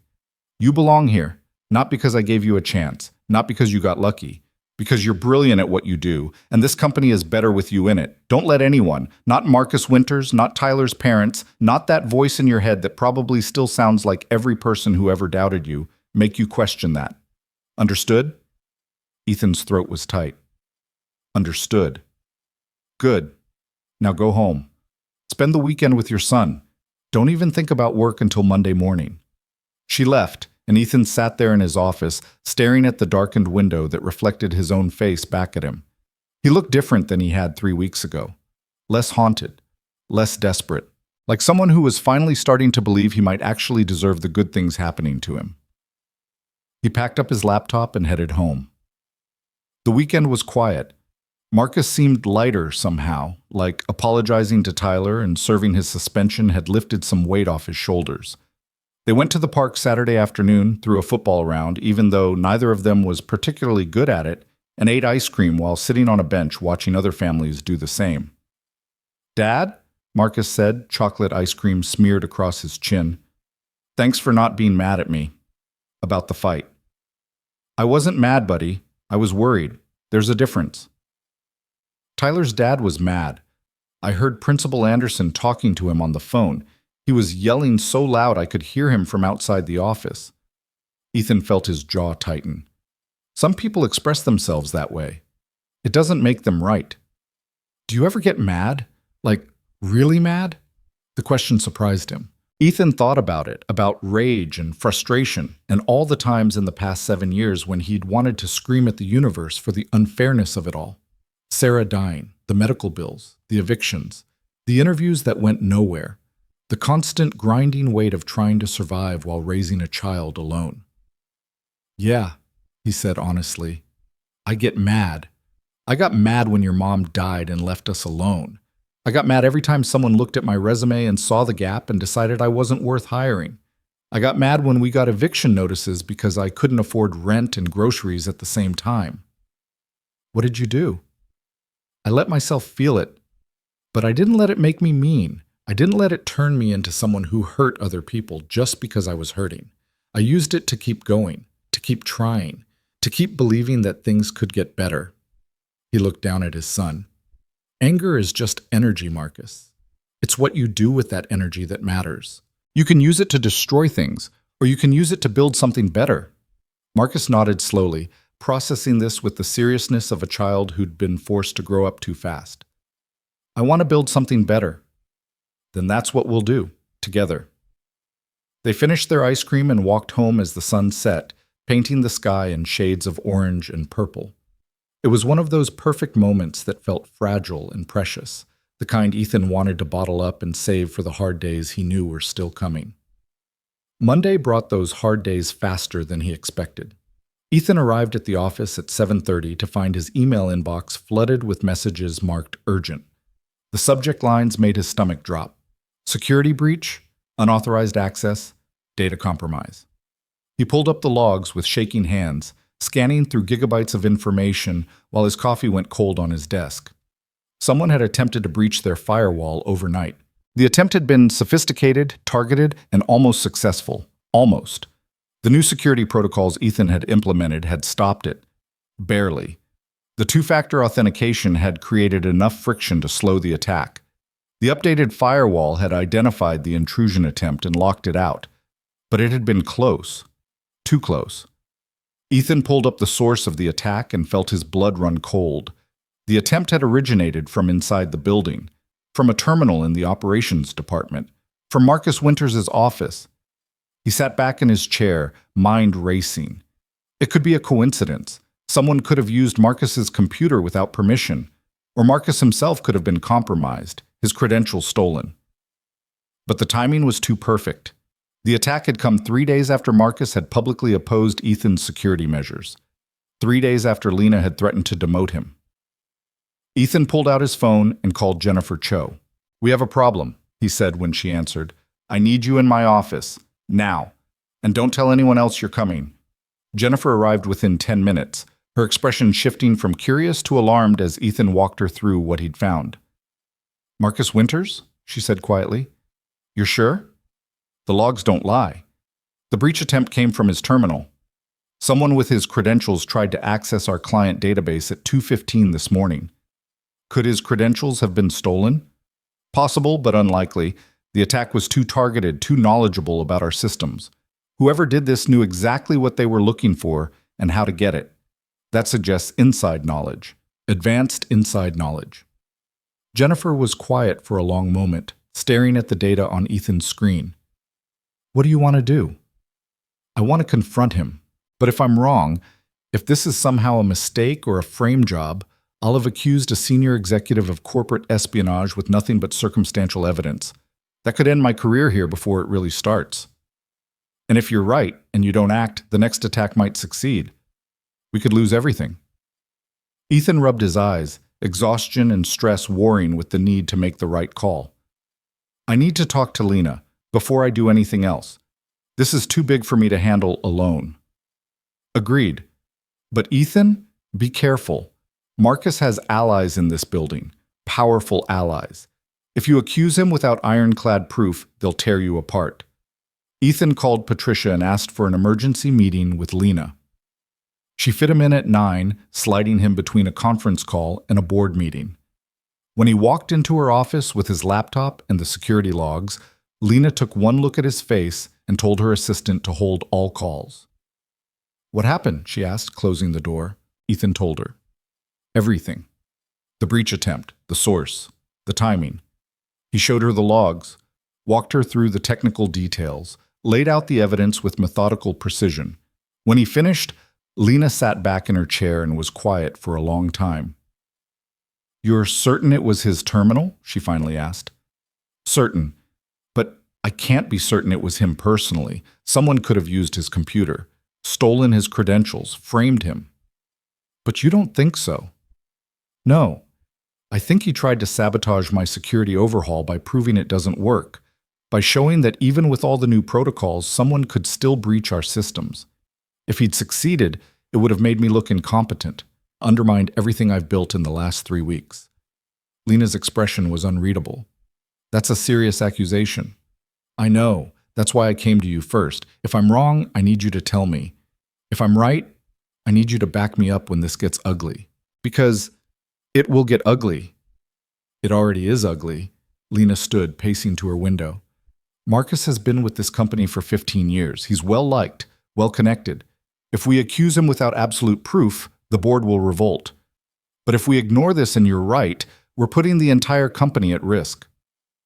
So what do we do? Lena turned to face him. We get proof. Absolute, incontrovertible proof. Can you do that? Ethan thought about the logs, about what else might be hidden in their systems, about the digital trail that even the smartest hackers always left behind. I can try, he said, but I'll need access to Marcus's computer, his email, his personal drives, everything. Then you'll have it. As of right now, this is a confidential internal investigation. You report directly to me. Nobody else knows. Not Jennifer, not Richard. Nobody. If Marcus is guilty, I want to catch him red-handed. If he's innocent, I want to clear his name completely. Either way, we find the truth. Agreed? Agreed. Ethan spent the next 48 hours living in server logs and email archives, following digital breadcrumbs that Marcus Winters had left scattered across Hartwell's systems. What he found made him sick. The breach attempt wasn't Marcus's first rodeo. It was just his first mistake. For the past 6 months, Marcus had been slowly, carefully extracting proprietary data from Hartwell's servers, client lists, financial projections, trading algorithms. He'd been hiding it well, routing the transfers through proxy servers and dummy accounts. But Ethan's new security protocols had flagged the latest attempt, and once he knew what to look for, the rest became visible. Marcus Winters had been preparing to sell Hartwell's secrets to their competitors. The breach attempt had been his last data grab before making the sale, and Ethan's security overhaul had stopped him cold. On Wednesday afternoon, Ethan walked into Lena's office with a USB drive containing every piece of evidence he'd collected. She reviewed it in silence, her expression growing harder with each page. How much was he going to get? She asked quietly. $5 million from Garrison Financial. They're our biggest competitor. When was the sale supposed to happen? Friday, 2 days from now. Ethan closed his laptop. We have him, Lena, dead to rights. The question is what you want to do about it. Lena stood, straightening her jacket with sharp, precise movements. We're going to destroy him, professionally, legally, completely. He betrayed this company, betrayed everyone who works here. And he tried to sabotage you because you were doing your job too well. She looked at Ethan. Are you ready for this? Because once we move, there's no going back. Ethan thought about Marcus's hostile glares, his undermining emails, his attempts to get Ethan fired. Then he thought about everyone else at Hartwell who was just trying to do honest work, who deserved better than executives selling them out for profit. I'm ready, he said. Lena picked up her phone. Patricia, get me Richard Vance and Diana Chen, conference room A, 5 minutes, and tell security to seal Marcus Winters' office. Nobody in or out. She hung up and looked at Ethan. Let's go end this. Conference room A was the largest space on the executive floor, all glass walls and leather chairs arranged around a massive table that could seat 20. When Ethan and Lena walked in, Richard Vance was already there, looking confused and irritated at being summoned without explanation. Diana Chen arrived 30 seconds later, her legal pad already out, pen poised. What's this about? Richard asked. I have a meeting with the acquisitions team in 20 minutes. Cancel it, Lena said, her voice flat and hard. She gestured to Ethan. Show them. Ethan connected his laptop to the room's display system and pulled up the evidence. He walked them through it methodically, the same way he'd presented it to Lena. The breach attempt. The source. The 6 months of data theft hidden beneath layers of proxy servers and encrypted transfers. The planned sale to Garrison Financial. Richard's face went through several color changes as the presentation progressed. Diana Chen remained perfectly still, her pen moving in rapid shorthand across her legal pad. When Ethan finished, the room was silent except for the hum of the air conditioning. Marcus Winters, Richard said finally, his voice hollow. You're telling me Marcus Winters has been stealing from us for 6 months. Not just stealing, Ethan corrected. Preparing to sell proprietary information to our biggest competitor. Client lists, trading algorithms, financial projections. Everything they'd need to undercut us in the market.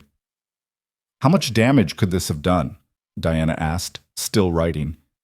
If the sale had gone through, Garrison could have poached our major clients, replicated our trading strategies, undercut our prices. Conservatively, we'd be looking at 50 to 100 million in lost revenue over the next year, potentially more. Richard's hands were shaking. And he was going to do this on Friday, 2 days from now? That was the timeline we found in his encrypted files. The buyer was ready. The price was set. $5 million. All he needed was one more data package, which he tried to grab Monday night. Ethan pulled up the breach attempt logs. My security protocol stopped him. That's when he knew he was running out of time. Diana looked up from her notes. Is this evidence admissible? Will it hold up in court? Every piece of it. I documented the chain of custody, used read-only access to preserve the original data, and followed proper forensic protocols throughout the investigation. Ethan met her eyes. I've done this before. At Morrison Engineering, we had an employee stealing designs to sell to overseas manufacturers. I built the case that sent him to prison for 3 years. You never mentioned that in your interviews, Richard said. You never asked what I did beyond engineering. You just saw the gap in my resume and assumed I hadn't been doing anything important. Ethan kept his voice neutral, but the words landed with weight. Lena leaned forward. Diana, what's our next move legally? We need to secure all physical and digital evidence immediately, freeze his access to all systems, preserve his email, image his hard drives. Then we bring in law enforcement. Corporate espionage on this scale is a federal crime. FBI will want to be involved. Diana flipped a page in her legal pad. We also need to consider whether any other employees were involved. This kind of operation rarely happens in complete isolation. Jennifer Cho and I have been monitoring all high-level access for the past 48 hours, Ethan said. If there are accomplices, we haven't found them yet, but we're still looking. Richard was staring at the evidence on the screen, his expression somewhere between fury and devastation. 15 years. He's been with us 15 years. I trusted him. We all trusted him. Which is exactly why he was able to do this for so long, Lena said. Trust without verification is just negligence in a nice suit. She stood, smoothing her jacket. Richard, I need you to quietly notify the board. This will go public eventually, and they need to hear it from us first. Diana, start the legal proceedings. I want everything documented and every step defensible. Ethan, work with security to lock down Marcus's office and devices. Nobody touches anything without your approval. What about Marcus himself? Diana asked. Do we confront him? Give him a chance to explain? Lena's smile was cold and sharp. Oh, we're definitely going to confront him, but not until we have him completely boxed in. I want him to walk into a room and realize there's no way out, no excuses, no explanations, no possibility of talking his way free. Ethan, how long do you need to finish securing the evidence? 2 hours, maybe 3. Then we move at 4 o'clock. Conference room B, Marcus, the 2 of us, Richard, Diana, and head of security. Ethan, you'll present the evidence. Lena's eyes were hard as diamonds. Let's make sure he understands exactly what he's lost. The next 3 hours were a controlled frenzy of activity. Ethan worked with the security team to image Marcus's computer, preserve his email server, and collect every piece of physical evidence from his office. They found a burner phone in his desk drawer, encrypted messaging apps on his tablet, and handwritten notes outlining the sale timeline hidden in a locked filing cabinet. Each piece of evidence was photographed, documented, and secured in a way that would satisfy the most demanding prosecutor. By 3:45, Ethan had everything ready. At 3:55, Marcus Winters walked into conference room B looking annoyed and suspicious. What's this about, Lena? I have actual work to do, and Patricia was very mysterious about why you needed to see me immediately. His eyes swept the room, taking in the assembled group. Richard, Diana, head of security, Tom Harrison, Ethan. Why does this feel like an ambush? Sit down, Marcus, Lena said. Something in her tone made him hesitate. Then he pulled out a chair and sat, his posture defensive. Mr. Winters, Diana began, her voice professional and cold. We're here to discuss some irregularities that have been discovered in your computer usage and data access patterns. Before we begin, I need to inform you that you have the right to have legal counsel present for this conversation. Marcus's face went pale. Legal counsel? What the hell is this? This is your opportunity to explain why your computer was used to attempt a security breach Monday night, Lena said, and why we found evidence of systematic data theft going back 6 months, and why you've been communicating with executives at Garrison Financial about selling them proprietary Hartwell information for $5 million. The silence that followed was absolute. Marcus's mouth opened, closed, opened again. His eyes darted around the room like a trapped animal looking for an exit. I don't know what you're talking about, he said finally. My computer was breached? Someone must have stolen my credentials, used my terminal without my knowledge. That's an interesting theory, Ethan said. He pulled up the first slide on the display screen.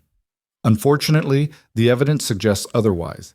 These are timestamps from your office security logs. They show that you were physically present in your office at 2:15 Monday morning when the breach attempt occurred. The building was locked. Security footage shows you entering at 1:53 a.m. and leaving at 2:47 a.m. During that 30-minute window, someone using your credentials from your terminal tried to access our client database. Marcus's jaw tightened. I was working late. I do that sometimes. Someone could have remotely accessed my computer while I was there. Also an interesting theory. Ethan pulled up another slide. Except the access logs show physical keyboard input, not remote access. And the typing patterns match your documented keystroke biometrics. Speed, rhythm, even the specific keys you tend to hit harder than others. It's like a fingerprint, Marcus. And this fingerprint is yours. You can't prove that. Actually, we can. We have 6 months of your typing patterns on file from normal work activity. The patterns from Monday night match with 97% accuracy. The probability of that being someone else is about the same as winning the lottery twice in one day. Marcus turned to Lena, his expression shifting from defensive to desperate. Lena, come on. We've worked together for 15 years. You know me. I would never... I thought I knew you, Lena interrupted, her voice like ice. Turns out I was wrong. Show him the rest, Ethan. Ethan pulled up the communications logs, emails between Marcus and a Garrison Financial executive named Robert Klein, discussing data packages and payment terms, encrypted messages laying out the timeline, bank account information for the offshore account where the $5 million was supposed to be transferred. With each new piece of evidence, Marcus seemed to shrink in his chair. We also found this, Ethan said, pulling up a scanned image of Marcus's handwritten notes. In your locked filing cabinet, your handwriting, your office, your plans. You even drew a little chart showing how you'd spend the money. Villa in the Caymans. That's nice. Expensive, but nice. Marcus's face had gone from pale to ashen. His hands were shaking where they rested on the table. Why? Richard asked, his voice thick with anger and betrayal. Why would you do this? We paid you well, treated you well. What more did you want? More than well, Marcus said bitterly. You paid me well, but guys like him, he jabbed a finger at Ethan, walk in off the street and get promoted over people who've been here for years, who've earned their positions, who've paid their dues. I watched Lena hand him a directorship after 2 weeks. 2 weeks. Do you know how long it took me to become head of operations? 8 years. 8 years of kissing ass and playing politics and being the good soldier. And some nobody who pulled her car out of the mud gets fast-tracked because she likes his sad backstory. Ethan felt like he'd been slapped. The naked resentment in Marcus's voice was stunning in its intensity. So this was about me? He asked quietly. This was about principle, Marcus snapped, about how this company rewards loyalty, or doesn't. I gave Hartwell 15 years of my life. And what did I get? Passed over for CEO when Lena was appointed. Sidelined when the real power moves happened. Forced to watch while people with half my experience got opportunities I'd been working toward my entire career. So you decided to steal from us, Lena said. That's your principle? Betraying everyone who works here because you felt underappreciated? I decided to take what I was owed, what I'd earned. Garrison was willing to pay for my knowledge, my expertise. They saw my value even if you didn't. We saw your value, Lena said. We just didn't see your character. That was our mistake. Diana Chen cleared her throat. Mr. Winters, I need to inform you that we will be turning this evidence over to federal authorities. The FBI will likely want to speak with you regarding charges of corporate espionage, theft of trade secrets, and wire fraud. These are federal crimes carrying sentences of up to 10 years per count. I strongly recommend you retain legal counsel immediately. The color drained from Marcus's face completely. You're having me arrested? We're having you prosecuted, Lena corrected. There's a difference. Arrested is just the first step. Marcus looked around the room desperately, searching for an ally, finding none. His eyes landed on Ethan last, and the hatred there was pure and undiluted. This is your fault, he said. All of this. You walked in here and ruined everything. If you'd just stayed in your lane, been grateful for your little rescue story, and kept your head down, none of this would have happened. If I'd kept my head down, you would have succeeded, Ethan said. You would have sold our secrets, destroyed this company's competitive position, and cost hundreds of people their jobs. Also, you could buy a villa and feel important. You're right, Marcus. I didn't stay in my lane. I did my job. And my job was protecting this company from people like you. Tom Harrison, head of security, stood. Mr. Winters, I need you to surrender your access badge, your company laptop, and your phone. As of this moment, you're terminated for cause and banned from Hartwell premises. Security will escort you to collect your personal belongings. You have 15 minutes. Marcus stood slowly, his movements mechanical. He pulled his access badge from his belt and dropped it on the table with a plastic clatter. Then his phone. Then his laptop. 15 years, he said again, his voice hollow. I gave you 15 years. And you spent the last 6 months of those years planning to betray us, Lena said. You don't get credit for loyalty you were faking, Marcus. Now get out of my building. 2 security officers appeared in the doorway. Marcus walked out between them, his spine rigid with barely controlled fury. The conference room door closed behind him with a soft click that sounded final. For a long moment, nobody spoke. Then Richard let out a long, shaky breath. I need a drink. You need to call the board, Lena corrected. This is going to hit the news by tomorrow. We need to control the narrative before someone else does. She looked at Diana. How fast can we move on the legal side? FBI will want to review everything before we make any public statements. I'd estimate 48 to 72 hours before charges are filed officially. We should prepare a statement for the press emphasizing that our security protocols worked, the breach was contained, and we're cooperating fully with federal authorities. Make it happen. Lena turned to Ethan. You did good work, exceptional work, but I need you to understand that this is going to get ugly. Marcus has friends in this industry, people who will believe his version of events, that he's being scapegoated by a CEO who wanted to protect her pet project. You need to be ready for that. Ethan thought about Tyler's parents, about people who made assumptions based on prejudice instead of evidence. I'm ready. I hope so. Because tomorrow, you're going to be the subject of some very unpleasant speculation. The guy who brought down a 15-year veteran after being here a month. Some people will see you as a hero. Others will see you as a threat. Either way, your life is about to get complicated. She wasn't wrong. The story broke Thursday morning, splashed across financial news sites and industry blogs. The headlines varied in tone, but hit the same basic points. Senior Hartwell executive arrested in espionage case. FBI investigates corporate theft at major financial firm. Whistleblower exposes million-dollar data sale plot. Some articles painted Ethan as a security expert who'd saved the company.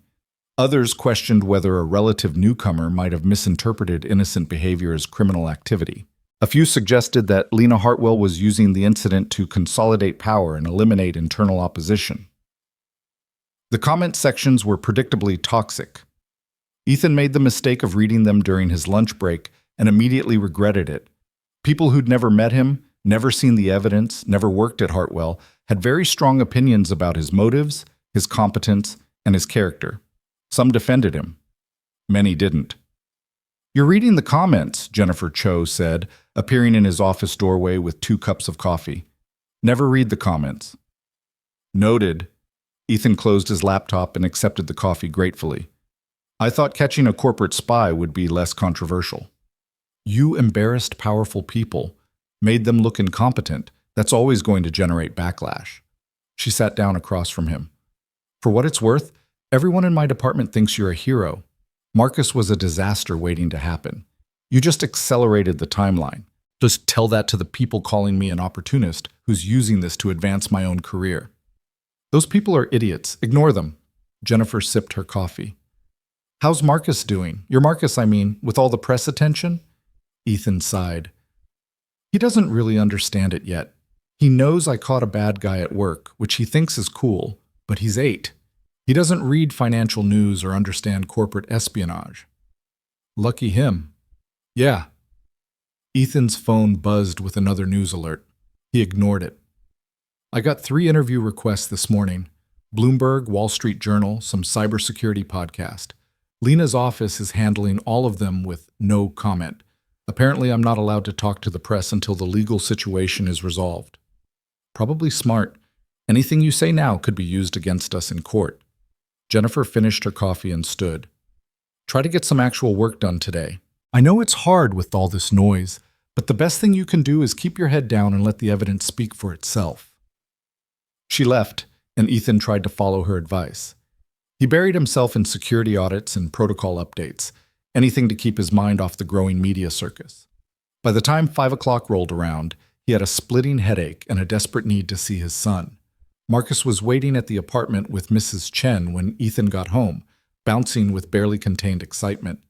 Dad, Mrs. Chen showed me the news on her phone. You caught a real spy, like James Bond. Ethan shot Mrs. Chen a look. She shrugged apologetically. He was very persistent and very proud of you. Not exactly like James Bond, buddy, Ethan said, kneeling down to his son's level. More like I found someone doing something wrong and made sure they got caught. But he was stealing secrets, and you stopped him. That's what spies do. Ethan couldn't help but smile at his son's enthusiasm. I guess when you put it that way, yeah, I stopped him. Marcus threw his arms around Ethan's neck. You're the coolest dad ever. The simple declarations, delivered with such absolute conviction, made Ethan's throat tight. He hugged his son back, breathing in the smell of school and playground and childhood innocence. Thanks, buddy. You're pretty cool yourself. After Mrs. Chen left and Marcus was busy with homework, Ethan's phone rang. Unknown number. He almost didn't answer, but something made him pick up. Hello? Mr. Brooks? This is Special Agent Sarah Reeves with the FBI. I'm the lead investigator on the Hartwell Industries case. Do you have a few minutes to talk? Ethan's pulse kicked up. Yes? Of course. I've reviewed the evidence you collected. I have to say it's some of the most thorough forensic work I've seen from a civilian. You documented everything perfectly. I've done this before. Different case, different company, but similar situation. So I gathered from your background check, Morrison Engineering 2015. You built the case against Thomas Chen for industrial espionage. DA said it was one of the cleanest prosecutions he'd ever seen. Ethan had almost forgotten about that. It had been right before Sarah got sick, back when he'd still thought he had a future in engineering, before everything fell apart. That was a long time ago, he said. Good work doesn't expire, Mr. Brooks. The reason I'm calling is to let you know that we'll be filing formal charges against Marcus Winters tomorrow morning. Wire fraud, theft of trade secrets, and corporate espionage. Based on the evidence you collected, I'm confident we'll get a conviction. That's good news. It is, but I need to warn you about something. Winters has retained a very expensive defense attorney, someone who specializes in discrediting witnesses and creating reasonable doubt. They're going to come after you hard. Question your credentials, your motives, your investigative methods. They're going to try to paint you as an inexperienced newcomer who got lucky and misinterpreted innocent behavior. I documented everything. The evidence is solid. The evidence is excellent, but juries aren't always rational, and defense attorneys are good at creating confusion. I need you to be prepared for that. Can you handle aggressive cross-examination? Ethan thought about standing in front of a jury, defending his work while Marcus Winters' lawyer tried to tear him apart. The idea was terrifying, but necessary. I can handle it, he said. Good. We'll be in touch about deposition schedules. In the meantime, don't talk to the press, don't discuss the case with anyone except your lawyer and our team, and keep doing exactly what you've been doing. The best defense against their attacks is continuing to be excellent at your job. She hung up, and Ethan sat there on his couch, staring at his phone, feeling the weight of what was coming settle onto his shoulders. A trial. Testimony. Cross-examination. His competence and character picked apart by lawyers whose job was to destroy his credibility. All while trying to do his job, raise his son, and maintain some semblance of normal life. He looked over at Marcus, who was sprawled on the floor with his math homework, tongue stuck out in concentration, as he worked through long division problems. The boy looked up and caught Ethan staring. "You okay, Dad?" "Yeah, buddy, I'm okay." And somehow, despite everything, it was true. He was okay. Better than okay. He had a job he was good at, a son he loved, and the knowledge that he'd done the right thing even when it was hard. Everything else would work itself out. The weekend passed quietly. Ethan took Marcus to a movie Saturday afternoon, grateful for the dark theater where nobody recognized him or cared about financial news. They ate popcorn and watched superheroes save the world with spectacular special effects and simple moral clarity. Good guys won, bad guys lost. Justice prevailed. If only real life were that clean. Sunday evening, Ethan's phone rang again. Lena Hartwell. "I hope I'm not interrupting family time," she said. "Marcus is reading before bed. I have a few minutes." "Good. I wanted to check in, see how you're holding up with all the media attention." "I'm managing. It's not fun, but I'm managing." "I read some of the coverage. Some of it's pretty brutal." "Yeah." Ethan didn't elaborate. No point dwelling on it. "For what it's worth, the board met Friday afternoon. I gave them a full briefing on what happened. They unanimously approved a commendation for your work and authorized a $50,000 bonus for preventing what could have been a catastrophic loss." She paused. "They also wanted me to tell you that they have complete confidence in you, regardless of what certain journalists might be implying." Ethan felt something loosen in his chest. "That means a lot. Thank you. You earned it. And Ethan, when this goes to trial and Marcus's lawyers try to make you look incompetent or opportunistic, remember that the evidence speaks for itself. You didn't manufacture a crisis. You solved one. Anyone who actually looks at the facts will see that." "I hope you're right." "I am right. I'm always right. It's very annoying for people who work with me." Her tone was lighter now, almost teasing. "Get some rest. Tomorrow's going to be chaotic when the formal charges hit the news, but we'll get through it." She hung up, and Ethan sat there feeling simultaneously grateful and overwhelmed. The bonus alone would let him move to a better apartment, maybe even start a college fund for Marcus. But it also felt like a target on his back, more evidence for people who wanted to believe he'd orchestrated this whole thing for personal gain. He pushed the thought away and went to check on Marcus. The boy was asleep, his book open across his chest, his face peaceful in the glow of the nightlight. Ethan carefully removed the book, pulled the blanket up to his son's chin, and stood there for a moment just watching him breathe. Whatever happened next, trials, testimony, media scrutiny, he'd face it the same way he'd faced everything else in the last 7 years. One day at a time. One decision at a time. Doing what was right even when it was hard. He turned off the light and closed the door softly, then headed to his own room to try to sleep. Tomorrow, the formal charges would be announced. The real storm would begin. But tonight, his son was safe and sleeping. They had a roof over their heads and food in the fridge, and Ethan had done his job with integrity. For now, that was enough. Monday morning arrived with federal charges and another media firestorm.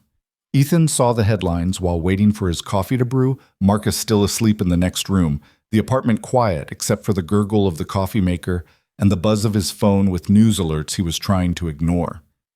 Marcus Winters, former head of operations at Hartwell Industries, had been formally charged with 3 counts of wire fraud, 2 counts of theft of trade secrets, and 1 count of corporate espionage. The Department of Justice press release praised the company's internal security measures and thorough investigative work.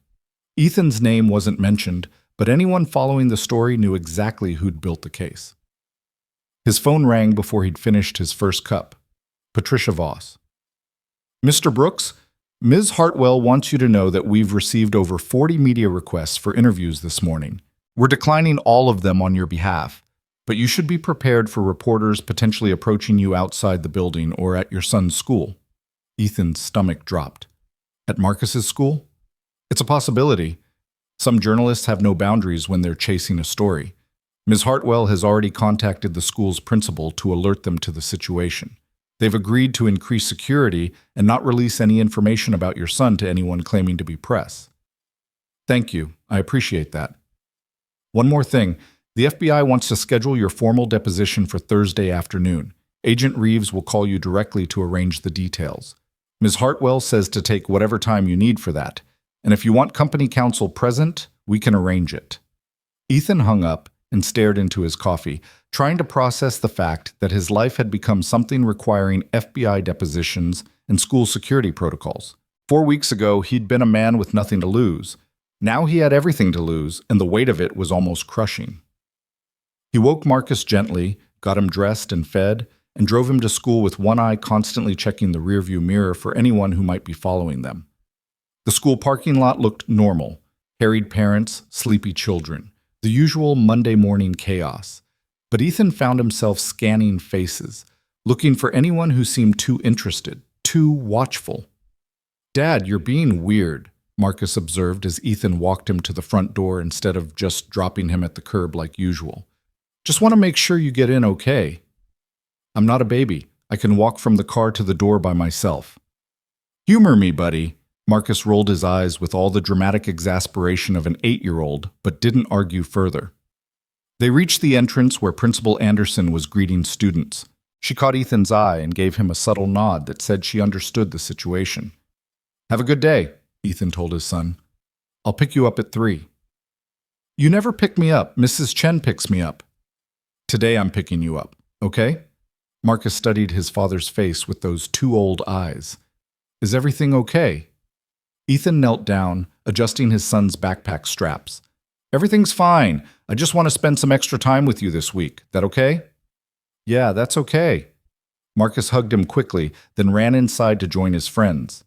Ethan drove to Hartwell Tower with his mind churning through worst-case scenarios.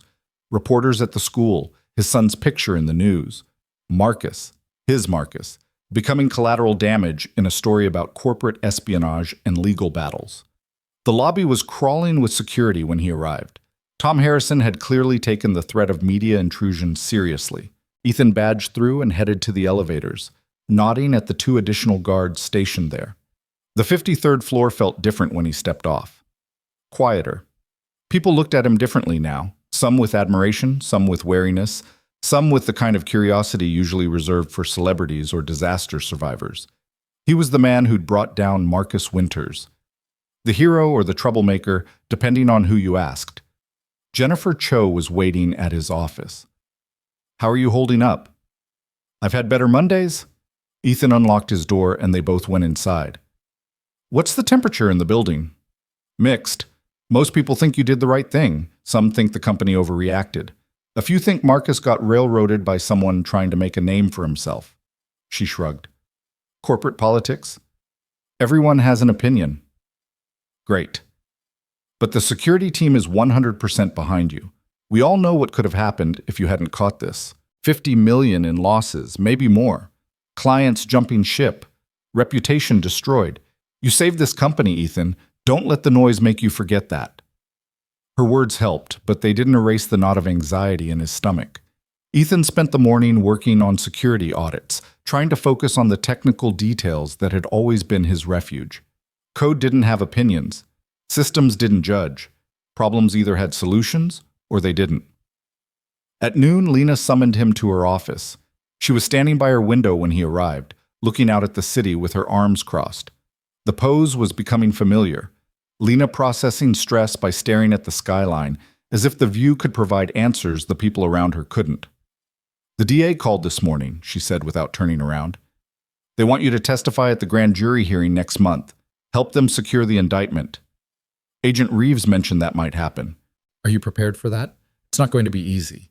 Marcus's lawyer is apparently very good at making witnesses look unreliable." "I'm prepared." Ethan hoped he sounded more confident than he felt. "The evidence is solid. I documented everything correctly. They can question my experience or my motives all they want, but they can't argue with the facts." Lena turned to face him. "You've been here a month, Ethan. 1 month. And in that time, you've solved a crisis that would have bankrupted us, overhauled our entire security infrastructure, caught a corporate spy, and built a federal case that the DOJ thinks is airtight. Do you have any idea how rare that is? I was just doing my job. Stop saying that. Her voice was sharp. You weren't just doing your job. You were doing 3 people's jobs, and you were doing them better than those 3 people combined. You need to own that, because when you get on that witness stand and Marcus's lawyer tries to make you look like an inexperienced opportunist, you need to believe, really believe, that you earned everything that's happened to you. Ethan met her eyes. What if I don't believe it yet? Then fake it until you do. Because the people in this building are watching you. Some of them are inspired by your story. Some are threatened by it. Either way, they're watching. And what you show them now, how you handle this pressure, is going to define how they see you for years to come. She was right. Ethan knew she was right, but knowing it and feeling it were 2 different things. I'll do my best, he said finally. Your best is pretty damn exceptional. Remember that. The week crawled by in a blur of work and worry. Ethan threw himself into security protocols, hiring another specialist for his team, implementing the final phase of the infrastructure overhaul. He picked Marcus up from school every day, hypervigilant for reporters or photographers, but none materialized. Maybe they'd lost interest. Maybe they'd moved on to other stories. Thursday afternoon, he sat in a conference room with Agent Reeves and 2 federal prosecutors, walking them through every piece of evidence he'd collected on Marcus Winters. They asked detailed questions, probing for weaknesses in his methodology, testing his knowledge of forensic protocols. How did you know to look at keystroke biometrics? One of the prosecutors asked. I didn't, initially. I was looking at access logs and noticed patterns that seemed inconsistent with remote access. That led me to investigate physical keyboard usage, which led to the biometric analysis. It was just following the evidence where it led. And you're confident this evidence would hold up to expert scrutiny? Completely. Keystroke biometrics have been used in federal cases for over a decade. The technology is well established and widely accepted. They spent 3 hours going through everything. By the end, Agent Reeves was smiling. Mr. Brooks, if all our witnesses were this prepared, my job would be a lot easier. You're going to do great at the grand jury hearing. Ethan left the deposition feeling cautiously optimistic. Maybe this would work out. Maybe the evidence really would speak for itself. That optimism lasted exactly 2 days. Saturday morning, Ethan woke to his phone exploding with notifications. Text messages from Jennifer, from Patricia, from people whose numbers he barely recognized. He grabbed the phone with shaking hands and opened the first link someone had sent him. The article was on a major financial news site. The headline made his blood run cold. Hartwell whistleblower's troubled past raises questions about corporate espionage case. The piece was a hatchet job, pure and simple. It detailed Ethan's departure from Morrison Engineering, framing it not as a father choosing to care for his dying wife and infant son, but as a promising engineer who abandoned his career under unclear circumstances. It mentioned the eviction notices, the financial struggles, the gap in his resume. It quoted anonymous sources suggesting Ethan might have fabricated or exaggerated evidence against Marcus Winters to secure his position at Hartwell. The article never quite accused him of anything illegal. It just asked questions, raised doubts, painted a picture of a desperate man who might do desperate things. Ethan read it 3 times, feeling sicker with each pass. Then he read the comments, which were predictably vicious. People who'd never met him debating whether he was a hero or a con artist. Speculation about his motives, his character, his fitness as a parent. His phone rang. Lena. I saw it, she said without preamble. It's garbage. Completely unsubstantiated innuendo dressed up as journalism. Our legal team is already preparing a response. They talked to people from Morrison Engineering, people who knew me. Ethan's voice sounded hollow in his own ears. Someone gave them information about my wife, about Marcus, about things I've never discussed publicly. Marcus Winters' legal team is behind this. It has their fingerprints all over it. They're trying to poison the jury pool before the case even goes to trial. It's a classic defense strategy. It's working. Look at the comments. People believe it. People believe lots of things that aren't true. That doesn't make them right. Lena's voice was firm. Ethan, listen to me. This is going to get worse before it gets better. They're going to dig into every aspect of your life looking for ammunition. But you know what they're not going to find?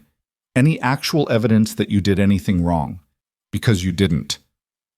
Ethan wanted to believe her. But he kept thinking about Marcus reading this someday. His son finding articles questioning whether his father was honest, whether he'd earned his success or manufactured it. "What do I do?" he asked.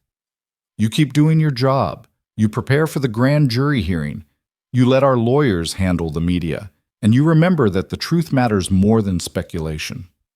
She hung up, and Ethan sat there on his couch, staring at his phone, feeling the walls closing in. Marcus found him there an hour later, still in his pajamas, still staring at nothing. "Dad? Are you okay?" Ethan looked at his son and made a decision. He was done hiding, done pretending everything was fine when it wasn't. Marcus deserved the truth. "Come sit with me, buddy." The boy climbed onto the couch, tucking himself against Ethan's side. "What's wrong? Remember how I caught the bad guy at work? The one who was stealing?" "Yeah." "Well, his lawyers are trying to make it look like maybe I made a mistake. Like maybe I got the wrong person. They're saying things about me that aren't true, and it's making me really upset." Marcus was quiet for a moment, processing. "But you didn't make a mistake, right? You caught the right guy?" "I did. The evidence is very clear, but sometimes people don't want to believe the evidence because it doesn't match what they want to be true. Like Tyler's parents. They didn't want to believe Tyler started the fight, even though Principal Anderson told them he did. Out of the mouths of babes." Ethan pulled his son closer. "Yeah, exactly like that. So what are you going to do?" "I'm going to tell the truth, even if people don't want to hear it, even if it's hard. Because that's what we do, right? We tell the truth and we do what's right, even when it's scary." Marcus nodded against his shoulder. "You're really brave, Dad." "I don't feel very brave right now." "That's what makes it brave. Doing it even when you're scared." Ethan didn't know whether to laugh or cry. His 8-year-old son was giving him courage lessons. When had the kid gotten so wise? "You're right," he said softly. "Thank you for reminding me."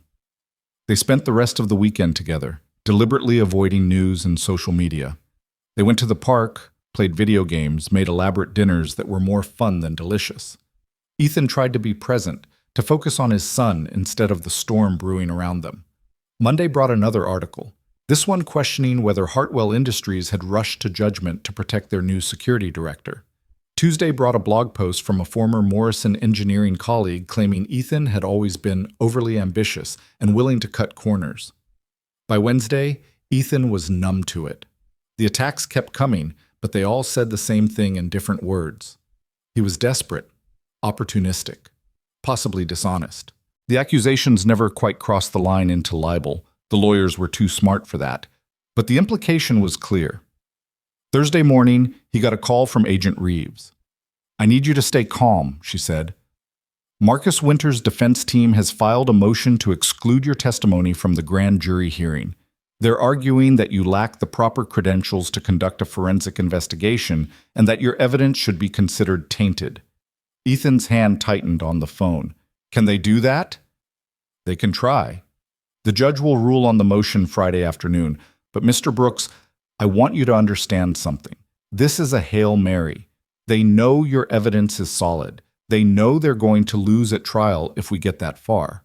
So they're trying to get your testimony excluded before we even get to trial. It probably won't work." "Probably." "The evidence speaks for itself. Keystroke biometrics, access logs, encrypted communications, financial records. Even if they exclude your testimony, we still have all of that. Your analysis just makes it easier for a jury to understand. But the facts exist independent of you." "So why do they want me excluded?" "Because you're compelling. You're sympathetic. You're the guy who stopped to help someone in a storm and ended up saving a company. Juries like stories like that. Stories with clear heroes and villains. They want to take away the hero narrative and make this about dry technical evidence that's easier to confuse." She was right. Ethan could see the strategy clearly now, make him look unreliable, then make the case look complicated, create enough doubt that a jury might hesitate. "What do I need to do?" he asked. "Sit tight. Let the process work. And prepare for the grand jury hearing like the motion will be denied, because it probably will be." Friday afternoon, Ethan sat in his office, refreshing his email every 30 seconds, waiting for news about the judge's ruling. His team knew better than to bother him. Even Jennifer stayed away, sending supportive texts instead of visiting in person. At 3:15, his phone rang. Agent Reeves. "Motion denied," she said. "The judge called it exactly what it was, a transparent attempt to exclude credible evidence. Your testimony stands. Grand jury hearing is Tuesday at 9 a.m. Ethan let out a breath he didn't know he'd been holding. "Thank you." "Don't thank me. Thank yourself for doing everything by the book. The judge specifically noted the quality of your forensic work in her ruling, said it was exemplary for a civilian investigator with prior relevant experience. That's high praise." When he got home that night, Ethan told Marcus they were going out for dinner, somewhere nice, a celebration. "What are we celebrating?" the boy asked. "Doing the right thing, even when it's hard." They went to a steakhouse, the kind of place with cloth napkins and prices that would have been unthinkable 2 months ago. Marcus ordered a steak bigger than his head and looked so happy that Ethan felt his chest ache with love and gratitude. "Dad," Marcus said around a mouthful of mashed potatoes, "are the bad guys going to jail?" "Probably. If the jury agrees that he did what we think he did." "And you're going to tell them? The jury?" "First, I have to convince some other people called a grand jury that there's enough evidence for a trial. But, yeah, eventually I might have to tell a jury what I found." Marcus considered this seriously. "Will you be scared?" "Probably. But you'll do it anyway." "Yeah, I'll do it anyway. Because it's the right thing." "Because it's the right thing." Marcus grinned, his face smeared with steak sauce. "You really are like a superhero, Dad." Tuesday morning arrived cold and clear. Ethan dropped Marcus at school early, then drove downtown to the federal courthouse. Agent Reeves met him at the security checkpoint, guiding him through metal detectors and x-ray machines to a waiting room outside the grand jury chamber. "You're going to do great," she said. "Just tell them what you found and how you found it. Answer their questions honestly. Don't try to be clever or evasive. Just be yourself." "What if they don't believe me?" "They'll believe you. The evidence is too strong not to. And you're a credible witness. Smart, thorough, no axe to grind. You're exactly the kind of person grand juries trust." Ethan wished he felt as confident as she sounded. The grand jury chamber was smaller than he'd expected, with rows of seats filled with ordinary people who'd been pulled from their lives to decide whether there was enough evidence to put Marcus Winters on trial. They looked at Ethan with curiosity and expectation as he took his seat at the front of the room. The prosecutor walked him through his credentials first: his education, his work at Morrison Engineering, the previous case he'd built. Then they moved to Hartwell Industries, the David Morse crisis, his promotion, the discovery of Marcus Winters' activities. "Mr. Brooks, can you walk the jury through how you discovered the breach attempt?" Ethan took a breath and began. He explained the security logs, the access patterns, the timestamp analysis. He showed them the evidence, charts, graphs, data visualizations that made complex technical concepts accessible. He walked them through keystroke biometrics, explaining how the technology worked and why it was reliable. The grand jurors listened intently, asking questions when they didn't understand something. Ethan answered patiently, never condescending, always clear. When they got to the encrypted communications between Marcus and Garrison Financial, Ethan pulled up the messages on the display screen. These communications were encrypted using military-grade protocols, but Mr. Winters made a critical error. He used the same encryption key across multiple devices, and one of those devices was his company laptop, which we were able to image. Once we had the key, decrypting the messages was straightforward. "And these messages clearly show intent to sell proprietary information?" one juror asked. "They show price negotiations, timeline discussions, and specific requests for certain types of data. Yes, they clearly show intent." The testimony lasted 3 hours. By the end, Ethan's throat was dry and his back ached from sitting up straight, but he felt good about how it had gone. The jurors seemed engaged, convinced. Nobody had looked at him with skepticism or doubt. Agent Reeves met him outside the chamber. "That was perfect. Exactly what we needed." "How long until they decide?" "Could be hours, could be days. Grand juries move at their own pace. But based on what I saw in there, I'd be shocked if they don't return an indictment." The call came the next afternoon. The grand jury had voted to indict Marcus Winters on all charges. The trial was scheduled for 8 weeks out. Agent Reeves thanked Ethan for his testimony and said they'd be in touch about trial preparation. Ethan sat at his desk, staring at his phone, feeling not triumph but relief. One step closer to resolution. One step closer to putting this behind him. Lena appeared in his doorway 5 minutes later. "I heard. Congratulations." "Thanks." Ethan set his phone down. "How's the company handling all this?" "Better than expected. The board is pleased with how quickly we contained the damage. Our stock price actually went up this week. Investors like knowing we take security seriously." She sat down across from him. "You did good work, Ethan. Really good work. I just hope it's over soon. The media attention, the speculation, I want my life back." "It will be. Once the trial concludes and Winters goes to prison, the story will die down. People will move on to the next scandal. That's how these things work." She was right, but the wait felt interminable. The next 8 weeks were the strangest of Ethan's life. He worked his job, refined security protocols, managed his team. He spent evenings with Marcus, helping with homework and playing games and being present in all the ways that mattered. But underneath it all was the constant awareness that a trial was coming. That he'd have to testify again, this time with Marcus Winters' defense attorney trying to destroy him. The media coverage continued, though it began to shift. More articles questioned the strength of the defense's case. Legal analysts pointed out that the evidence appeared overwhelming. A few journalists even wrote positive profiles of Ethan, framing him as an example of how doing the right thing could change someone's life. Marcus, handled it all with the resilience of children who'd learned early that life wasn't always fair, but you kept going anyway. His grades stayed strong. He made new friends. He stopped asking about the trial, trusting that his father would handle it. The trial began on a Monday in February, 2 months after that rainy morning when Ethan had pulled a stranger's car from the mud. He sat in the gallery watching jury selection, 12 strangers who'd decide Marcus Winters' fate. Ethan testified on day 3. He walked through the same evidence he'd presented to the grand jury, but this time Marcus Winters' attorney was there to challenge him. The lawyer was exactly what Agent Reeves had warned about: sharp, aggressive, skilled at creating confusion. He questioned Ethan's credentials, his experience, his methodology. He suggested that Ethan might have misinterpreted innocent behavior. He implied that Ethan's rapid promotion created a conflict of interest that tainted his investigation. But Ethan had prepared for this. He answered every question calmly, referring to evidence, citing established forensic protocols. When the lawyer tried to confuse him with technical jargon, Ethan politely corrected his misunderstanding and explained the concept clearly for the jury. When the lawyer suggested Ethan might have fabricated evidence to secure his position, Ethan looked him in the eye and said, "The evidence exists independent of me. Anyone with the proper training could verify my findings.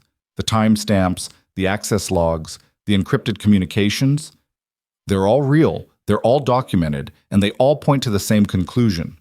Mr. Winters attempted to steal proprietary information and sell it to a competitor. That's not interpretation, that's fact." The cross-examination lasted 6 hours. By the end, Ethan was exhausted but steady. He'd stood his ground. He'd defended his work. He'd told the truth. The jury deliberated for 2 days. When they returned, their verdict was unanimous on all counts. Guilty. Marcus Winters stood as the verdict was read, his face pale and expressionless. The judge thanked the jury for their service and scheduled sentencing for 3 weeks out. Ethan left the courthouse and drove straight to Marcus's school, arriving 20 minutes early for pickup. He sat in his car, hands shaking on the steering wheel, feeling the weight of 2 months lifting off his shoulders. When Marcus climbed into the back seat, chattering about a science project, Ethan turned around to look at his son. "It's over, buddy. The trial's over." "Did you win?" "Yeah, we won." "Because you told the truth?" "Because I told the truth, and the truth mattered." Marcus grinned. "I knew you would win." They went home and Ethan made spaghetti, their celebration meal apparently, and they ate together at their small kitchen table in their apartment that didn't feel so small anymore. After dinner, Marcus fell asleep on the couch during a movie, and Ethan sat there watching his son breathe, feeling grateful and exhausted and hopeful all at once. The sentencing hearing came 3 weeks later. Marcus Winters received 7 years in federal prison and a $3 million fine. The judge called his actions a profound betrayal of trust and noted that stronger punishment was warranted given the potential damage to Hartwell Industries and its employees. The media coverage was extensive but shorter-lived than Ethan had feared. Within a week, other stories had taken over the news cycle. Within a month, people stopped recognizing him in the elevator. His life began to feel normal again, or what passed for normal now. 6 months after the trial, Lena called Ethan to her office. He'd been expecting this conversation eventually, the question of whether he still fit at Hartwell now that the crisis had passed, now that the story had been told. "I have an offer for you," she said without preamble. "Vice President of Security. You'd oversee cybersecurity, physical security, and data protection for all Hartwell operations. Salary is $250,000, full executive benefits, equity package. You'd report directly to me and have a seat in senior leadership meetings." Ethan stared at her. "Vice President? You've earned it. You've built a security infrastructure that's become the industry standard. Other companies are copying what you implemented here. You've testified as an expert witness in 2 federal cases. You're one of the most respected security professionals in the financial sector, and you did it all in less than a year. I don't know what to say. Say yes, take the job. Keep protecting this company. Keep being excellent at what you do." Ethan thought about Marcus, about stability, about the future they could build now, about how far they'd come from that rainy morning when he'd made a choice that cost him everything and gave him everything back. "Yes," he said. "I'll take it." Lena smiled. "Good. Now get out of my office. You have a department to run." That evening, Ethan picked up Marcus from school and took him to the park. They sat on a bench eating ice cream, watching other kids play, enjoying the kind of ordinary moment that had once seemed impossibly far away. "Dad?" Marcus said. "Remember when you said we were stuck in the mud?" "I remember." "We're not stuck anymore, are we?" Ethan looked at his son, this brave, smart, resilient kid who'd weathered every storm with grace and felt his throat tighten with emotion. "No, buddy, we're not stuck anymore. Because you stopped to help that lady. Because I stopped to help, and because I kept going even when things got hard, and because I had you to come home to every day. That's what made the difference." Marcus leaned against his shoulder, chocolate ice cream melting down his hand. "I'm glad you stopped." "Me too." They finished their ice cream as the sun set, painting the sky in shades of orange and gold. Tomorrow, Ethan would start his new role as vice president. He'd lead his team, protect the company, continue building something meaningful. But tonight, he was just a father sitting with his son, grateful for second chances and rainy mornings and the choices we make when no one's watching. 3 years later, Ethan stood at the front of an auditorium at the annual Cybersecurity Leadership Conference, looking out at 500 professionals who'd come to hear him speak about building resilient security infrastructure. His presentation detailed the Hartwell case study, how a comprehensive security overhaul had prevented a catastrophic data breach and caught a corporate spy. After the presentation, during the Q&A session, a young woman in the front row raised her hand. "Mr. Brooks, your story is incredibly inspiring, but can you talk about what it was like personally, going from unemployment to vice president in less than a year? That's not a typical career trajectory." Ethan smiled. "No, it's not typical, but here's what I learned. Sometimes the most important decisions we make aren't about our careers at all. They're about our character. I stopped to help someone in a storm because it was the right thing to do, not because I thought it would lead anywhere. I investigated Marcus Winters thoroughly because protecting the company was my job, not because I was trying to advance my career. I testified truthfully at trial because integrity mattered more than convenience." He paused, looking out at the audience. "Success isn't about being in the right place at the right time. It's about being the right person when opportunity comes. It's about doing good work even when nobody's watching. It's about making the hard choices because they're right, not because they're easy. And it's about remembering that the person you are when everything's going wrong is more important than the person you are when everything's going right." The audience applauded. Ethan answered a few more questions, then stepped off stage to find Lena waiting in the wings. "That was good," she said. "Very inspiring." You told me to own my story. I'm owning it. Yes, you are. And speaking of owning things, I have another offer for you. Ethan laughed. Lena, I just became VP 3 years ago. What could you possibly be offering me now? Chief Security Officer. You'd oversee security for all Hartwell operations globally. It's a C-suite position, board seat included. We're expanding into international markets, and I need someone I trust running point on protecting those operations. Ethan looked at her, this woman who'd changed his life by being stuck in the mud on a rainy morning, who'd seen something in him that most people missed, who'd given him not just a second chance, but a platform to become more than he'd ever imagined possible. Can I think about it? He asked. Take your time. But Ethan, you've already proven you can do the job. Now you just have to believe you deserve it. That night, Ethan picked up Marcus from middle school. His son was 11 now, growing tall and confident, and they drove home through streets that had become familiar and comfortable. Their apartment had become a house in a good neighborhood. The eviction notices were a distant memory. Life had become stable, secure, abundant. How was the conference? Marcus asked. Good, really good. They asked me to speak again next year. Because you're kind of a big deal now. Ethan grinned at his son's teasing tone. I don't know about that. Dad, you're literally famous in cybersecurity. My computer science teacher knows who you are. That's weird. Sorry for being embarrassing. You're not embarrassing. You're actually pretty cool, for a dad.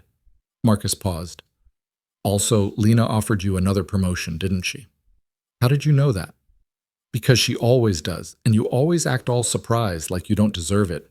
But you do deserve it, Dad. You work really hard. You're really good at what you do, and you're like genuinely a good person. That's rare. Ethan had to blink against the sudden burning in his eyes. When had his kid become so wise? Thanks, buddy. That means a lot. So, are you going to take it? I don't know yet. It's a big decision. More responsibility, more travel. It might mean less time with you. Marcus was quiet for a moment. Then he said, Do you remember what you told me when I was worried about you taking the job at Hartwell, back when we were still in the old apartment?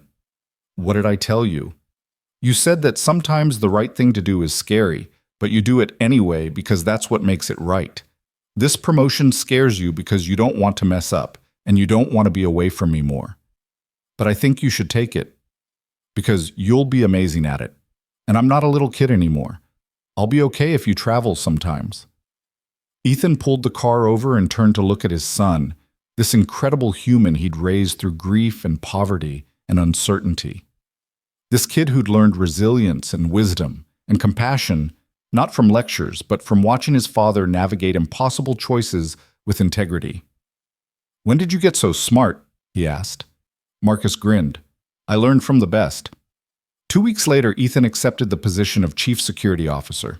6 months after that, he was implementing security protocols for Hartwell's operations in 7 countries.